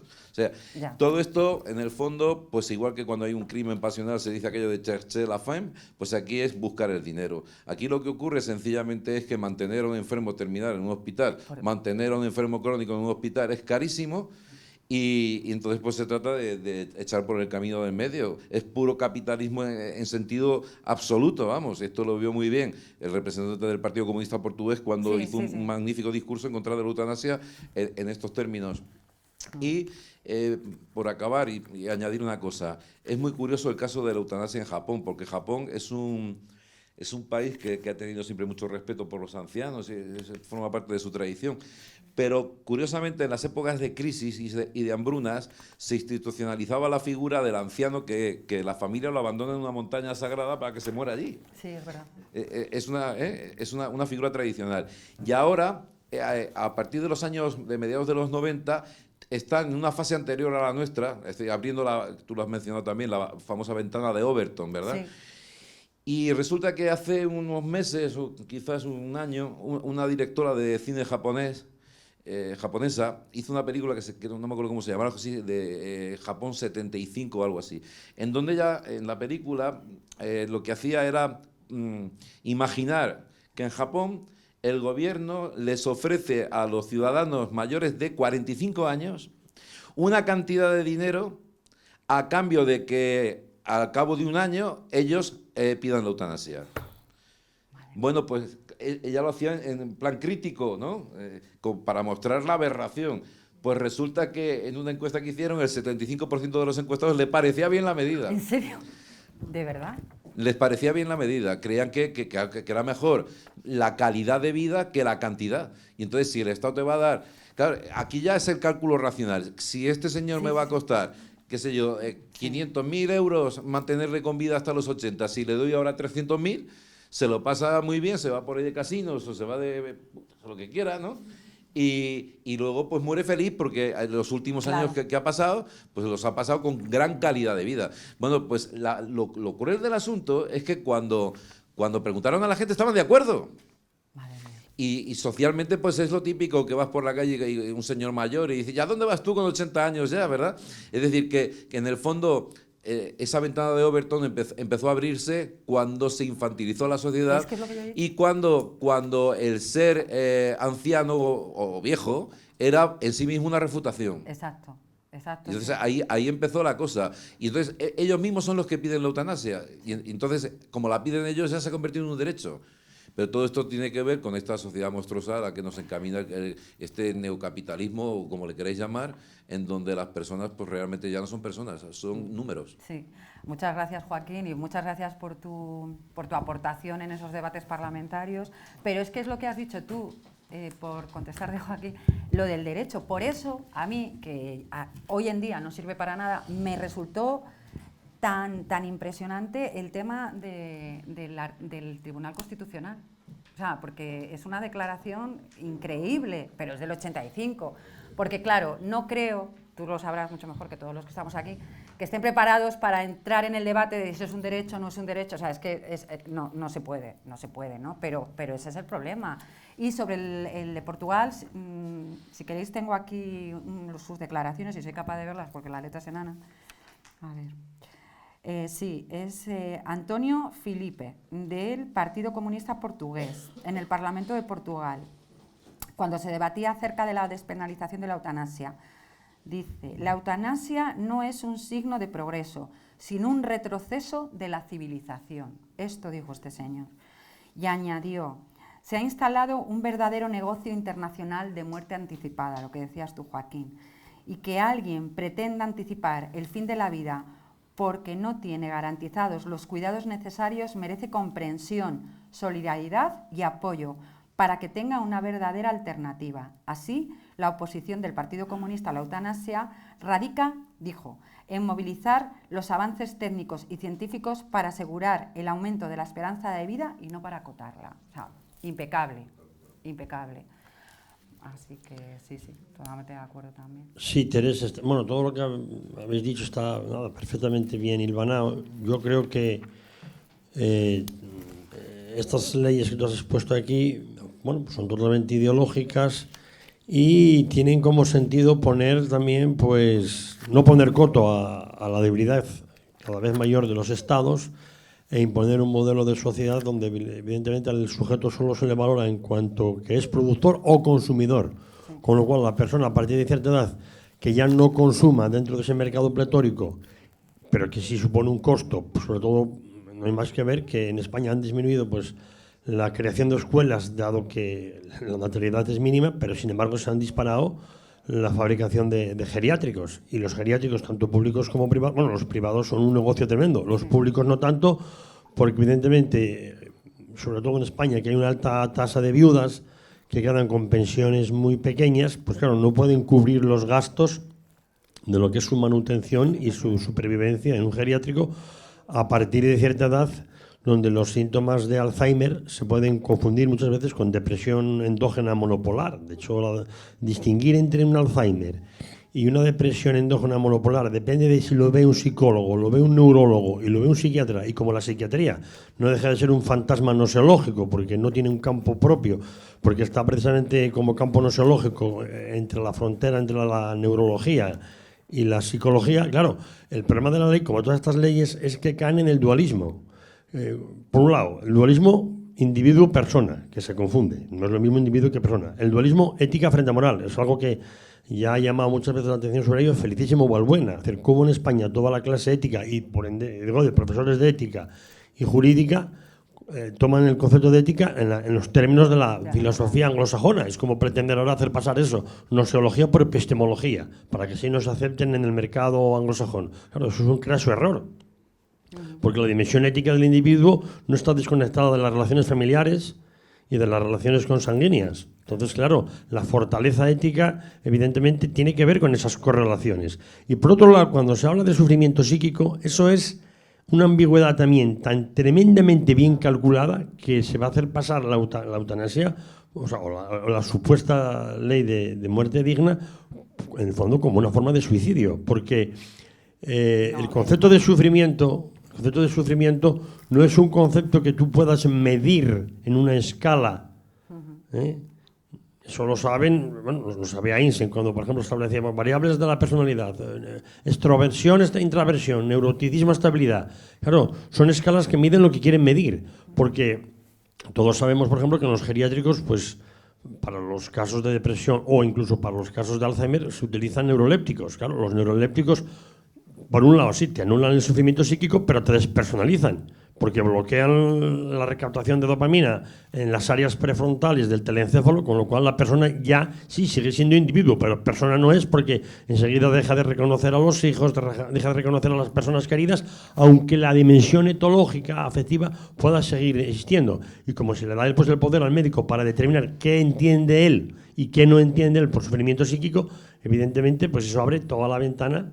Pues por lo que tú has dicho, dado que en términos sociológicos hay una mayor cantidad de personas que pasan de 80, incluso de 90 años, porque es verdad que en España nunca hubo tanta gente que llegara a los 90, incluso en el sexo femenino, incluso hasta los 100 años, y como lo que se busca es ahorrar dinero, es una cuestión puramente económica, pues es una manera de introducir una manera de limitar el crecimiento poblacional. O sea, son medidas totalmente maltusianas. Pero bueno, en lo que hablábamos ayer del tema del suicidio, en las escuelas se asocia el suicidio con el bullying y con el hecho de que el profesor exija. Entonces, ahí, ¿cómo liquidas España? Diciendo, coño, está prohibido suspender, porque suspender es sufrir. Claro. Entonces, es decir, que todo este tipo de leyes van ligadas, por un lado, a limitar el poder de los estados frente a las soberanías supranacionales, y los políticos no son más que ahí, los políticos nacionales a los que supuestamente votamos, no son más que los quintocolumnistas del gran poder y del capital. O sea, ahí sí que se puede hacer un análisis claramente, digamos, de determinismo histórico.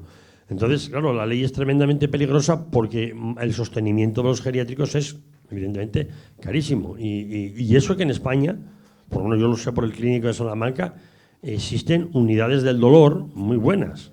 O sea, las unidades del dolor lo que buscan es precisamente que la persona no tenga dolor, pero para eso, evidentemente, hay prácticas que administran muy bien ese conjunto de fármacos, sean ansiolíticos, sean neurolépticos en dosis bajas, o sean el cloruro mórfico, la morfina. Bueno, el caso más grave es lo que está pasando ahora en Estados Unidos con el fentanilo, que a la gente mayor a partir de cierta edad le recetan fentanilo y se están muriendo por las calles. O sea, pero es que en España está empezando a suceder lo mismo. Claro, una persona que a partir de 80 años, bueno, yo lo veo por mi madre, está polimedicada, pues claro, el médico está harto ya de oír siempre el mismo rollo.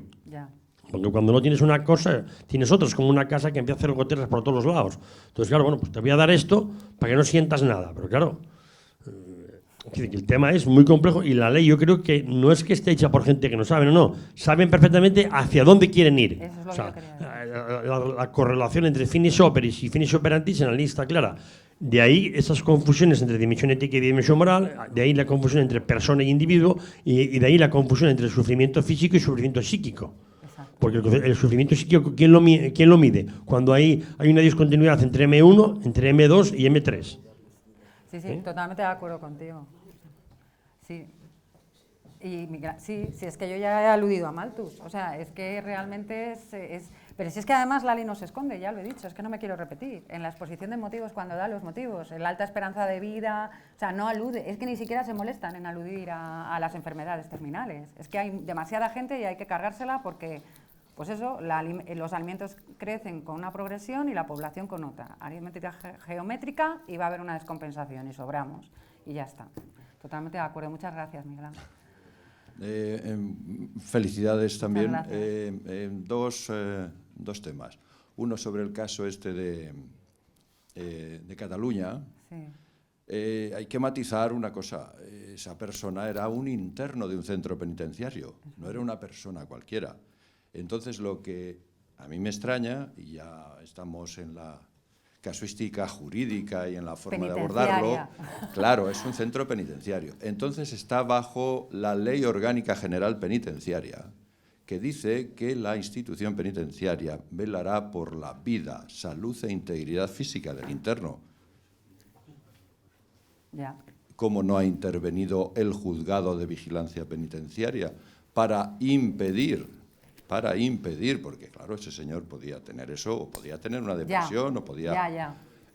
su deterioro, pues no lo conozco. No, o sea, no lo sé. Estaba tetrapléjico, tal, pero luego estaba despersonalizado.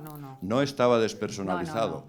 Pues cualquier enfermería de cualquier centro penitenciario le puedo asegurar, pues no sé, aquí en Asturias acaba de ingresar un señor de 87 años que ha matado a uno de 92. Bueno, en un hospital. Bueno, sin comentarios.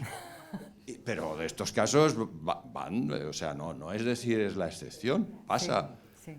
Pedro, que... Claro. Que no, si no, no se graba. No, es que tus compañeros dijeron, perdona, en base a eso que acabas de decir, que una de las funciones fundamentales es vigilar la salud, proteger la integridad física en este caso de recluso, se negaron a participar en ese juego de que allí, perdón por la expresión, de que allí se llevara a cabo esa acción. Entonces, por eso fue trasladado a otras dependencias, donde ahí sí, con asunto médico, llevaron a cabo ese proceso. Porque ellos dijeron, no, a mí no me implicas, que a mí, funcionario, no me implicas cuando realmente iría en contra de mi tarea. Claro, y tomo la palabra porque quería también implicar, antes de cederle a Tomás el micrófono, porque él fue el que pasó el primer dossier en el ya lejano antes de ayer de esta situación. Entonces, como no hubo ocasión por la no finalización de su conferencia, de primero preguntarle dónde situaba él esta situación. Y esta situación que se puso como ejemplo por parte de los que estaban en contra de esta ley, porque era un ejemplo de precipitación y donde supuestamente mostraba una debilidad de no incorporar toda la casuística, lo hemos comentado, Teresa, que lejos de mostrar la debilidad de esta ley, al contrario, todas las objeciones que se hicieron y que recoge la audiencia de Tarragona, una por una las va echando abajo. La primera, es decir, cuando le dicen claro, oye, si entra en conflicto. El punto de partida es básicamente entender que hay dos conflictos, dos derechos que entran antagónicos. Uno, el derecho recogido en la ley de la eutanasia de la dignidad e integridad de la persona física, pero por otro lado, el derecho a la tutela judicial efectiva. Claro. Si tú me matas al responsable, no me das sentencia, no me das culpable, no hay responsabilidad penal, no hay responsabilidad pecuniaria, o sea, económica, que es a lo que se va en el fondo. Entonces, dicen ellos, la Fiscalía que asume las críticas, los postulados de las defensas, incorpora y dice, oye, automáticamente, que me había dicho tiempo muerto, es decir, que me paren este asunto. Y acude a la señora que está encargada de llevar a cabo el sumario, ¿no? Y dice ella, no, perdona, yo lo que acabas de comentar, claro. La ley no me permite porque no está contemplado que el instructor intervenga en esa causa. Con lo cual ya cierra la primera posibilidad. Claro. Es más, dice, y lo dice la sentencia, y no es cuestión de que se haya olvidado al legislador, por eso la intención, no es que, al contrario, porque cuando quiso dejar claro que podía intervenir el juez, vamos, el que lleva a cabo el sumario, ya lo deja claro y pone pues, el caso de la personalidad, una serie de cuestiones. Claro, a partir de ahí y dicen, oye, si quieres llevar a cabo la reclamación, no es para que tú no me cortes el derecho, al contrario, tienes que explicármelo por qué me lo niegas. Claro. Yo tengo el derecho a esto que llaman ellos de una manera tan maravillosa, el fallecimiento voluntario. Claro. ¿Y por qué me niegas si yo he hecho los papeles para Claro. acogerme a esto, ¿por qué me lo niegas? En ese sentido sí, pero ojo, siempre por la cuestión administrativa y nunca por lo penal. Con lo cual, primero abajo. La segunda cuestión es decir, oye, vale, pero entonces hay otra, bueno, evidentemente entre juristas estamos comentando, hay una cuestión, porque este señor, que se sabía, digo, este ya fallecido, que se sabía que iba a ser juzgado por varias tentativas de homicidio, atentado contra la autoridad y posesión de armas, lleva a cabo esta acción de pretender, digamos, obstaculizar el proceso. Y aquí viene para mí, en términos de ajedrez, que algunos aficionados, de la jugada maestra. Sí. Y dice, no, perdona, no sé cómo que usted, esta interrupción, digamos, de esto que conocemos como fallecimiento voluntario, es equivalente a muerte natural. Sí, eso... Punto. Por lo tanto, no es... el derecho a la tutela judicial efectiva no es que a mí me des una sentencia encima... No, que me garantices el derecho al proceso debido. Yo lo tengo, ¿vale? Y de tal manera que, evidentemente, si en este caso muere de manera natural, es decir, el equivalente a un infarto o similar, esta persona automáticamente, bueno, pues queda interrumpida la cadena. Y dicen, pero no solo aquí, en este caso, porque valía con que acaba de hablar del tema Miguel Ángel, basta con que esta persona que está sometida a juicio le dé una enajenación mental para que automáticamente el proceso termine. Claro, exacto. Ítem más. No solo en el inicio del proceso, sino el proceso, por decirlo, ya que más adelante se hablará de aborto, llevado a término. Es decir, también la tutela judicial efectiva afecta a la sentencia. Y esa sentencia puede dejar de llevarse a cabo si esta persona, que está cumpliendo N años, pues de repente le da también un trastorno y no sabe si está en una celda o en un, digamos, no sé, pasaje del inserso, ¿no?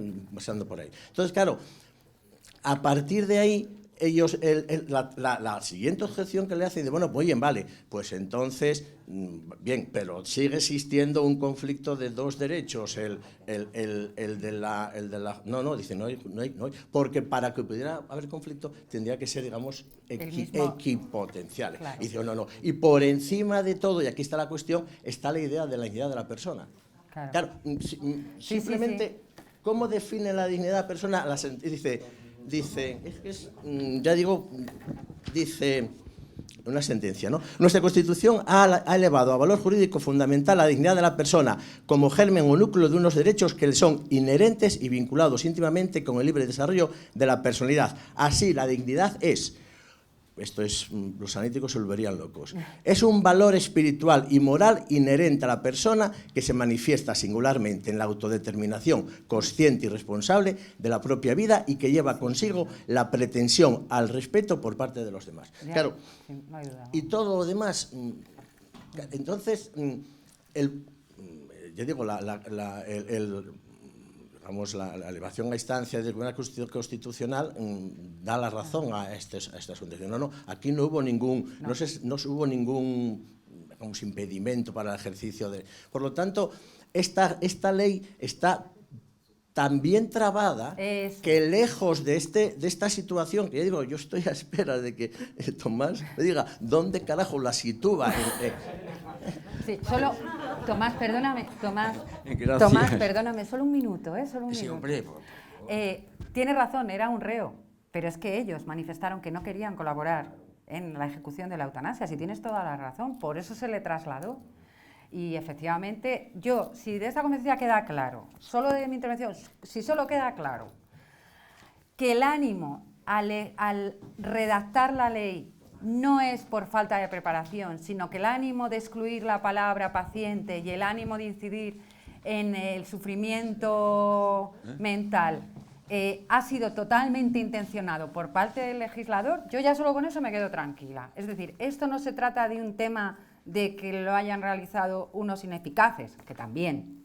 No es eso. Ha sido absolutamente intencionado. La exclusión de la palabra paciente y... Perdona, Tomás, ya me caí. No, perdona, no, sobre el tema de que era un reo, no, que un interno. Perdone usted, perdone. Es un interno de un centro penitenciario y en los centros penitenciarios los internos están sometidos a la ley con unos jueces que velan por ella. Sí, los jueces. Sí, pero es que llegan a unos extremos donde hay medicaciones obligadas. Ya. donde hay situaciones obligadas, donde hay un protocolo de prevención de suicidios. Ya.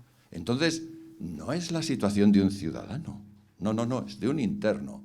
Entonces, ahí se han saltado la normativa penitenciaria. Evidentemente, alguien la ha interpretado como que era una persona, un ciudadano normal. Ya. Y no lo era. Sí, y no lo era. Que se han saltado la legislación. La legislación penitenciaria se la han saltado totalmente. Pero esperabas otra cosa. Pero no, y ya no en la colaboración o no colaboración en este caso de, supongo que de los médicos del centro penitenciario. No, de la efectiva tutela por esa vía que el órgano judicial específico, que es el juzgado de vigilancia. Se le han saltado relativo, porque esto es una ley orgánica y porque y la ley penitenciaria sí, también. ya lo sé, pero prevalece el sacrosanto derecho a la muerte digna y el derecho a la autodeterminación del individuo. Y ahí hay un conflicto de bienes jurídicos y desde luego yo creo que estoy hablando desde su punto de vista, no desde el mío.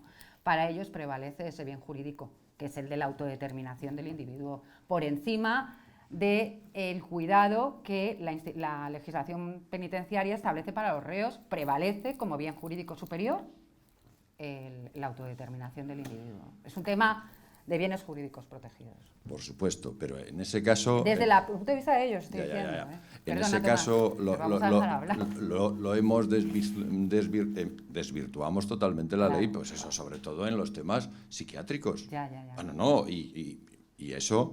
en el campo penitenciario, pero en el campo psiquiátrico, imagínate la cantidad de tratamientos o de medidas que hay que tomar donde queda la dignidad.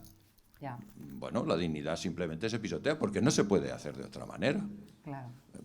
Perdona, y como no me deja... Vamos a ver, un momento. Se trata de la duda que tengo yo sobre el tema de que sean las circunstancias sociales. Yo creo que es mucho más el principio que impera de valores que nosotros resumimos en la felicidad canalla en la sociedad, porque imaginémonos, pues yo qué sé, la sociedad mexicana y su concepto de economía informal o este tipo de cosas. O simplemente las sociedades que conocimos, los que ya somos entrados en años, en otros momentos de la sociedad española y donde el problema de suicidio era totalmente testimonial.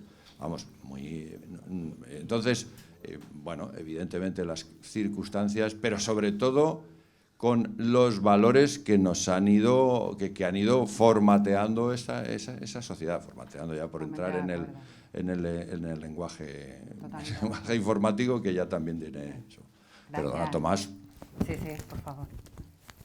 Bueno, pues enhorabuena, Teresa. Gracias. Y agradecerte doblemente tu intervención. A petición de Carlos, el tema este que Carlos Madrid te lo ha pedido y tú has hecho un análisis soberbio sobre este asunto. Y sí que iba a hacer un pequeño comentario al tema, pero yo tenía pensado felicitarte por una razón fundamental, y es que tu exposición es un ejemplo claro. Has dado una muestra de lo que desde el sistema que nosotros practicamos sería un caso palpable de corrupción no delictiva. Es decir, existe una corrupción delictiva que se trata por los tribunales y demás, y hay una corrupción no delictiva, la elaboración de esta ley y muchas otras. ¿Por qué? Porque se tergiversan los conceptos y estamos confundidos, absolutamente confundidos. ¿Qué pasa con esto? Y el ejemplo más claro de esa tremenda confusión pues tiene que ver pues fundamentalmente con este caso que estamos aquí tratando, ¿verdad? Donde es que es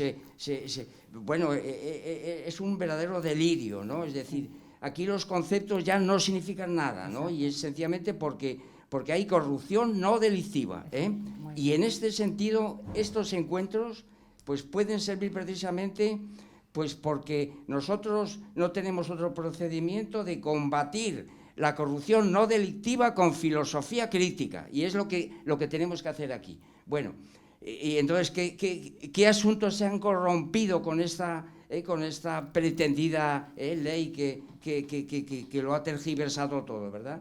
Primero, por supuesto, la aniquilación del juramento hipocrático, que tú lo has indicado perfectamente, con eufemismos absolutamente ridículos de dignidad y puñetas, vamos, que es para indignarse y lanzarles esto a los... Bueno, vamos a serenarnos un poco.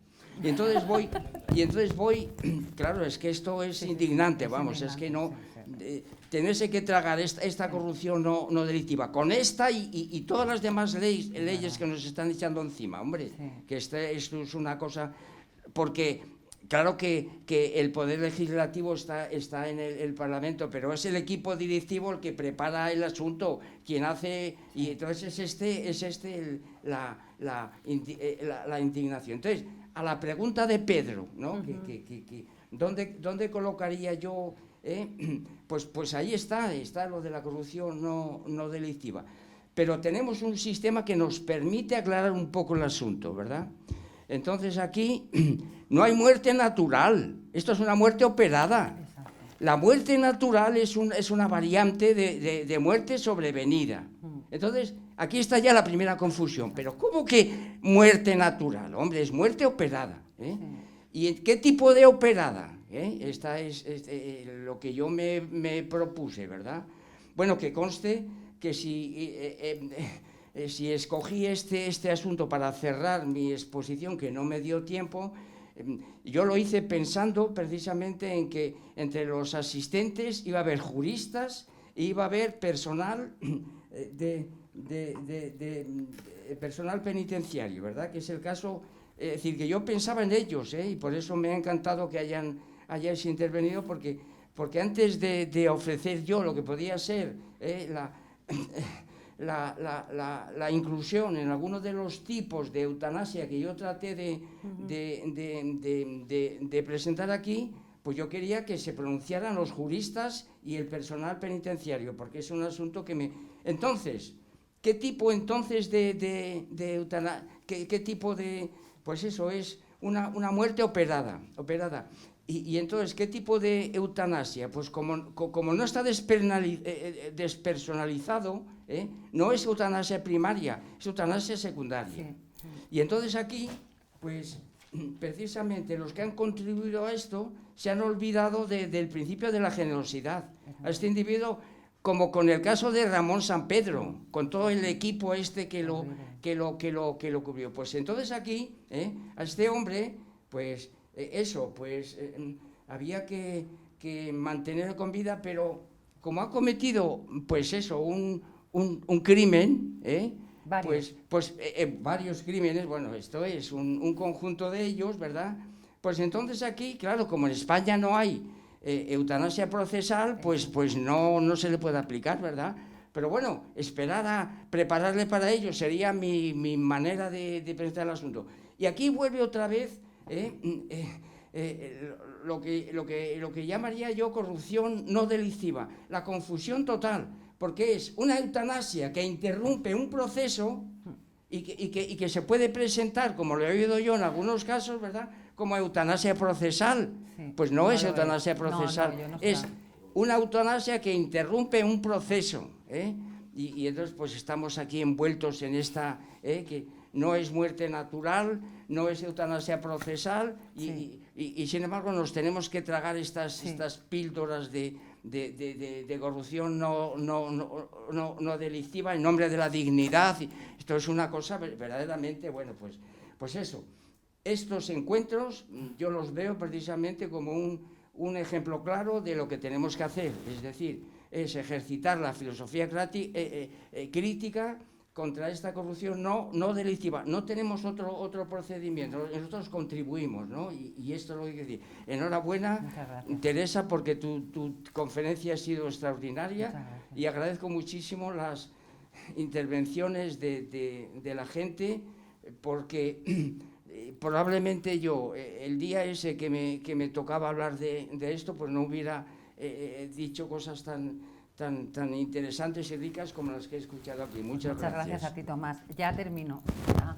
Por contestar a Tomás, efectivamente, totalmente de acuerdo contigo. En algún momento he aludido, decir que la disposición adicional primera de la ley habla sobre la consideración legal de la muerte y es donde se establece que toda muerte llevada a cabo a través de este procedimiento se considera muerte natural. Entonces la juez lo que hace es tirar de la disposición, vuelvo a mi argumento, es decir, yo tengo una herramienta que es una ley y yo no puedo hacer nada, señores.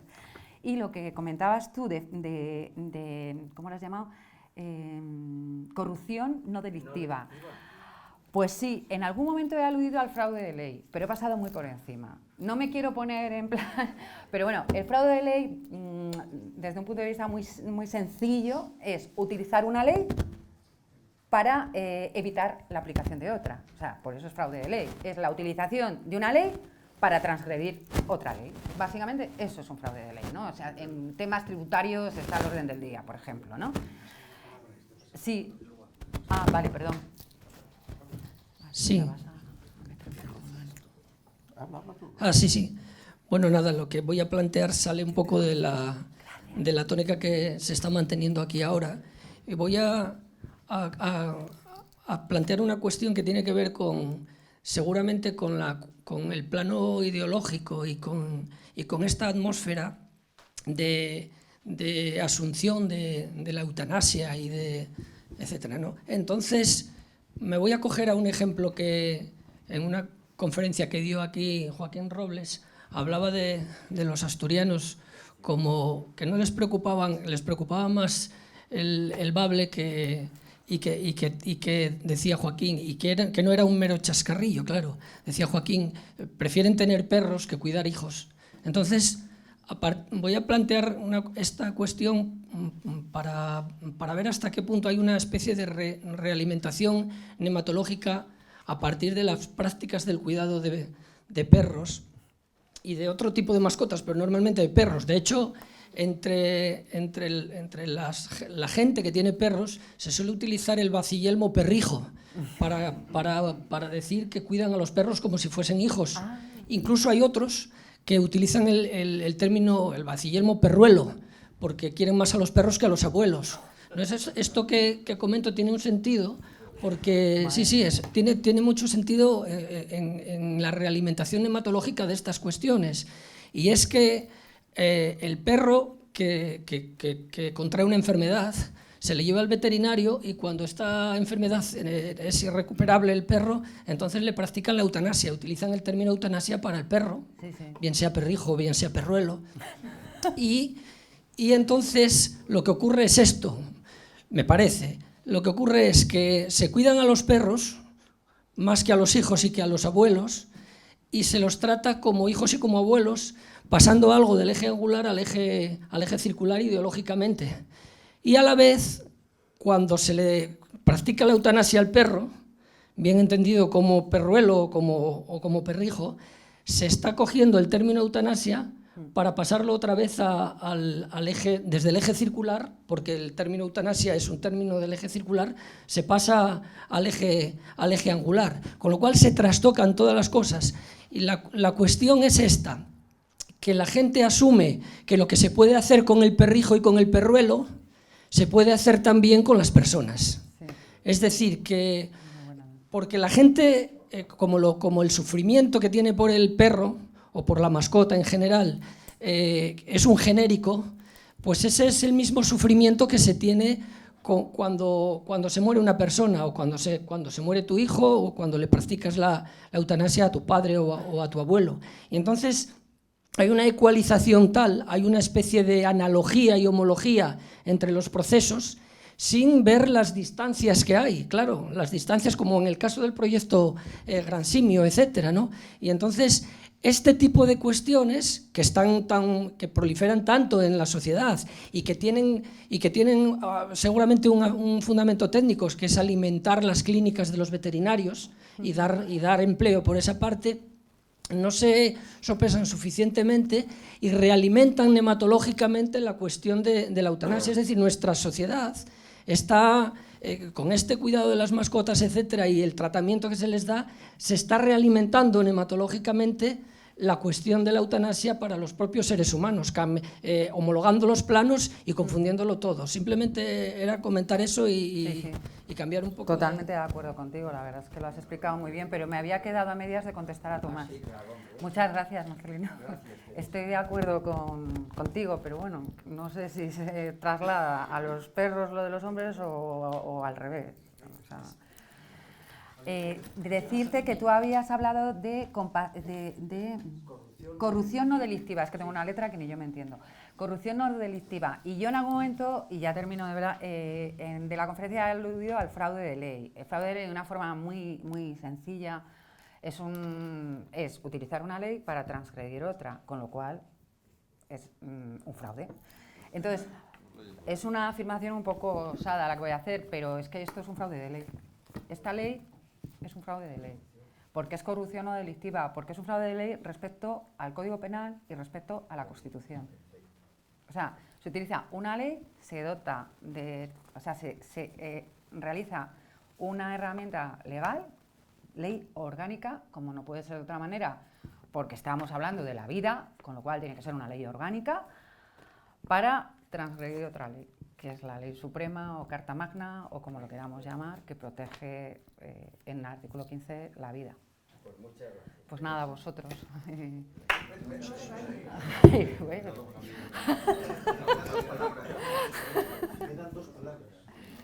Dos. Pero bueno, Tomás, es que... Bueno, muy brevemente, como siempre se dice y siempre es mentira, ¿no? En este caso va a ser verdad. Me surgió una cuestión sobrevenida ahora mismo con Marcelino, que la adelanto. Eso de los perrijos. Yo tengo un amigo que es médico, tiene 9 perros, pero perros de caza, que los utiliza racionalmente. Y este verano tiene uno de esos perros con un tumor. Ya lo llevo 2 veces al veterinario y no le quiere dar la eutanasia. Dice que no, que todavía anda, que todavía come. Y este amigo mío que es médico dice, si llevo al abuelo, seguro que se la dan.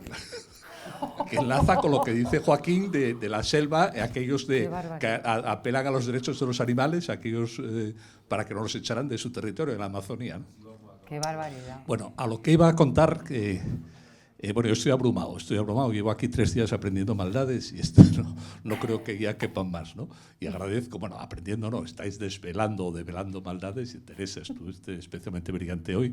Gracias. Y entonces, bueno, metidos en este mundo oscuro pues yo le doy vueltas, llevo 3 días, claro, dándole vueltas, y se me ocurre que igual que la ley esta la eutanasia que comentas que sustrae, esta administrativa, no intervienen los jueces, yo creo que la van a perfeccionar, no tenía ni idea, pero al hilo de lo que cuentas, que la van a perfeccionar quitando en un futuro a los médicos, por ejemplo. No lo dudes. Estorban los médicos y se los quita. Entonces, ¿qué va a ocurrir? Sigo dándole vueltas. Se va a crear un cuerpo de funcionarios que administran la eutanasia. Pues mira, como el verdugo. Vaya, hombre, me quitaste el final. Digo yo, a eso quería llegar, que igual que existían los verdugos, ahora van a existir los funcionarios que estudiarán algo de derecho, algo de medicina, saber poner una inyección intravenosa, esas cosas, y se reaparecerán los verdugos, que quede constancia de la predicción, nada más. Muchas gracias, Javier.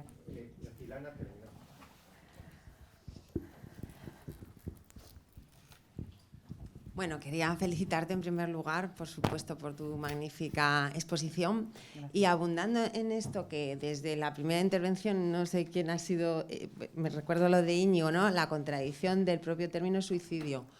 Lo que ha dicho Tomás de esta corrupción no delictiva, ha sido Pedro quien me ha despertado la chispa con lo de fallecimiento voluntario. Ya.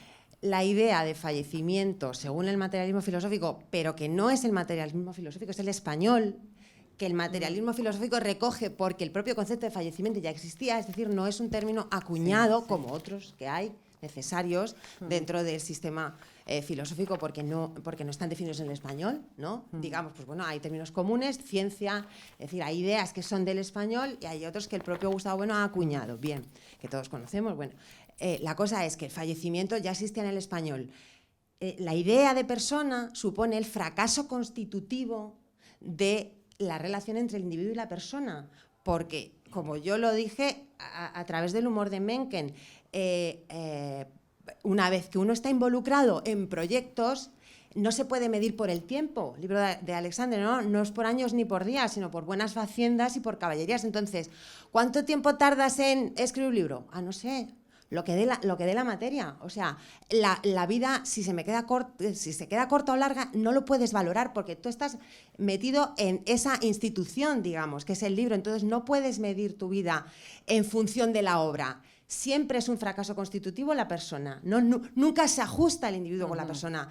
En el momento en el que se ajustara, ese fracaso constitutivo impediría, o sea lo que quiero decir es que en el momento en que se ajustara no hay fallecimiento porque se ajusta y entonces no fallece.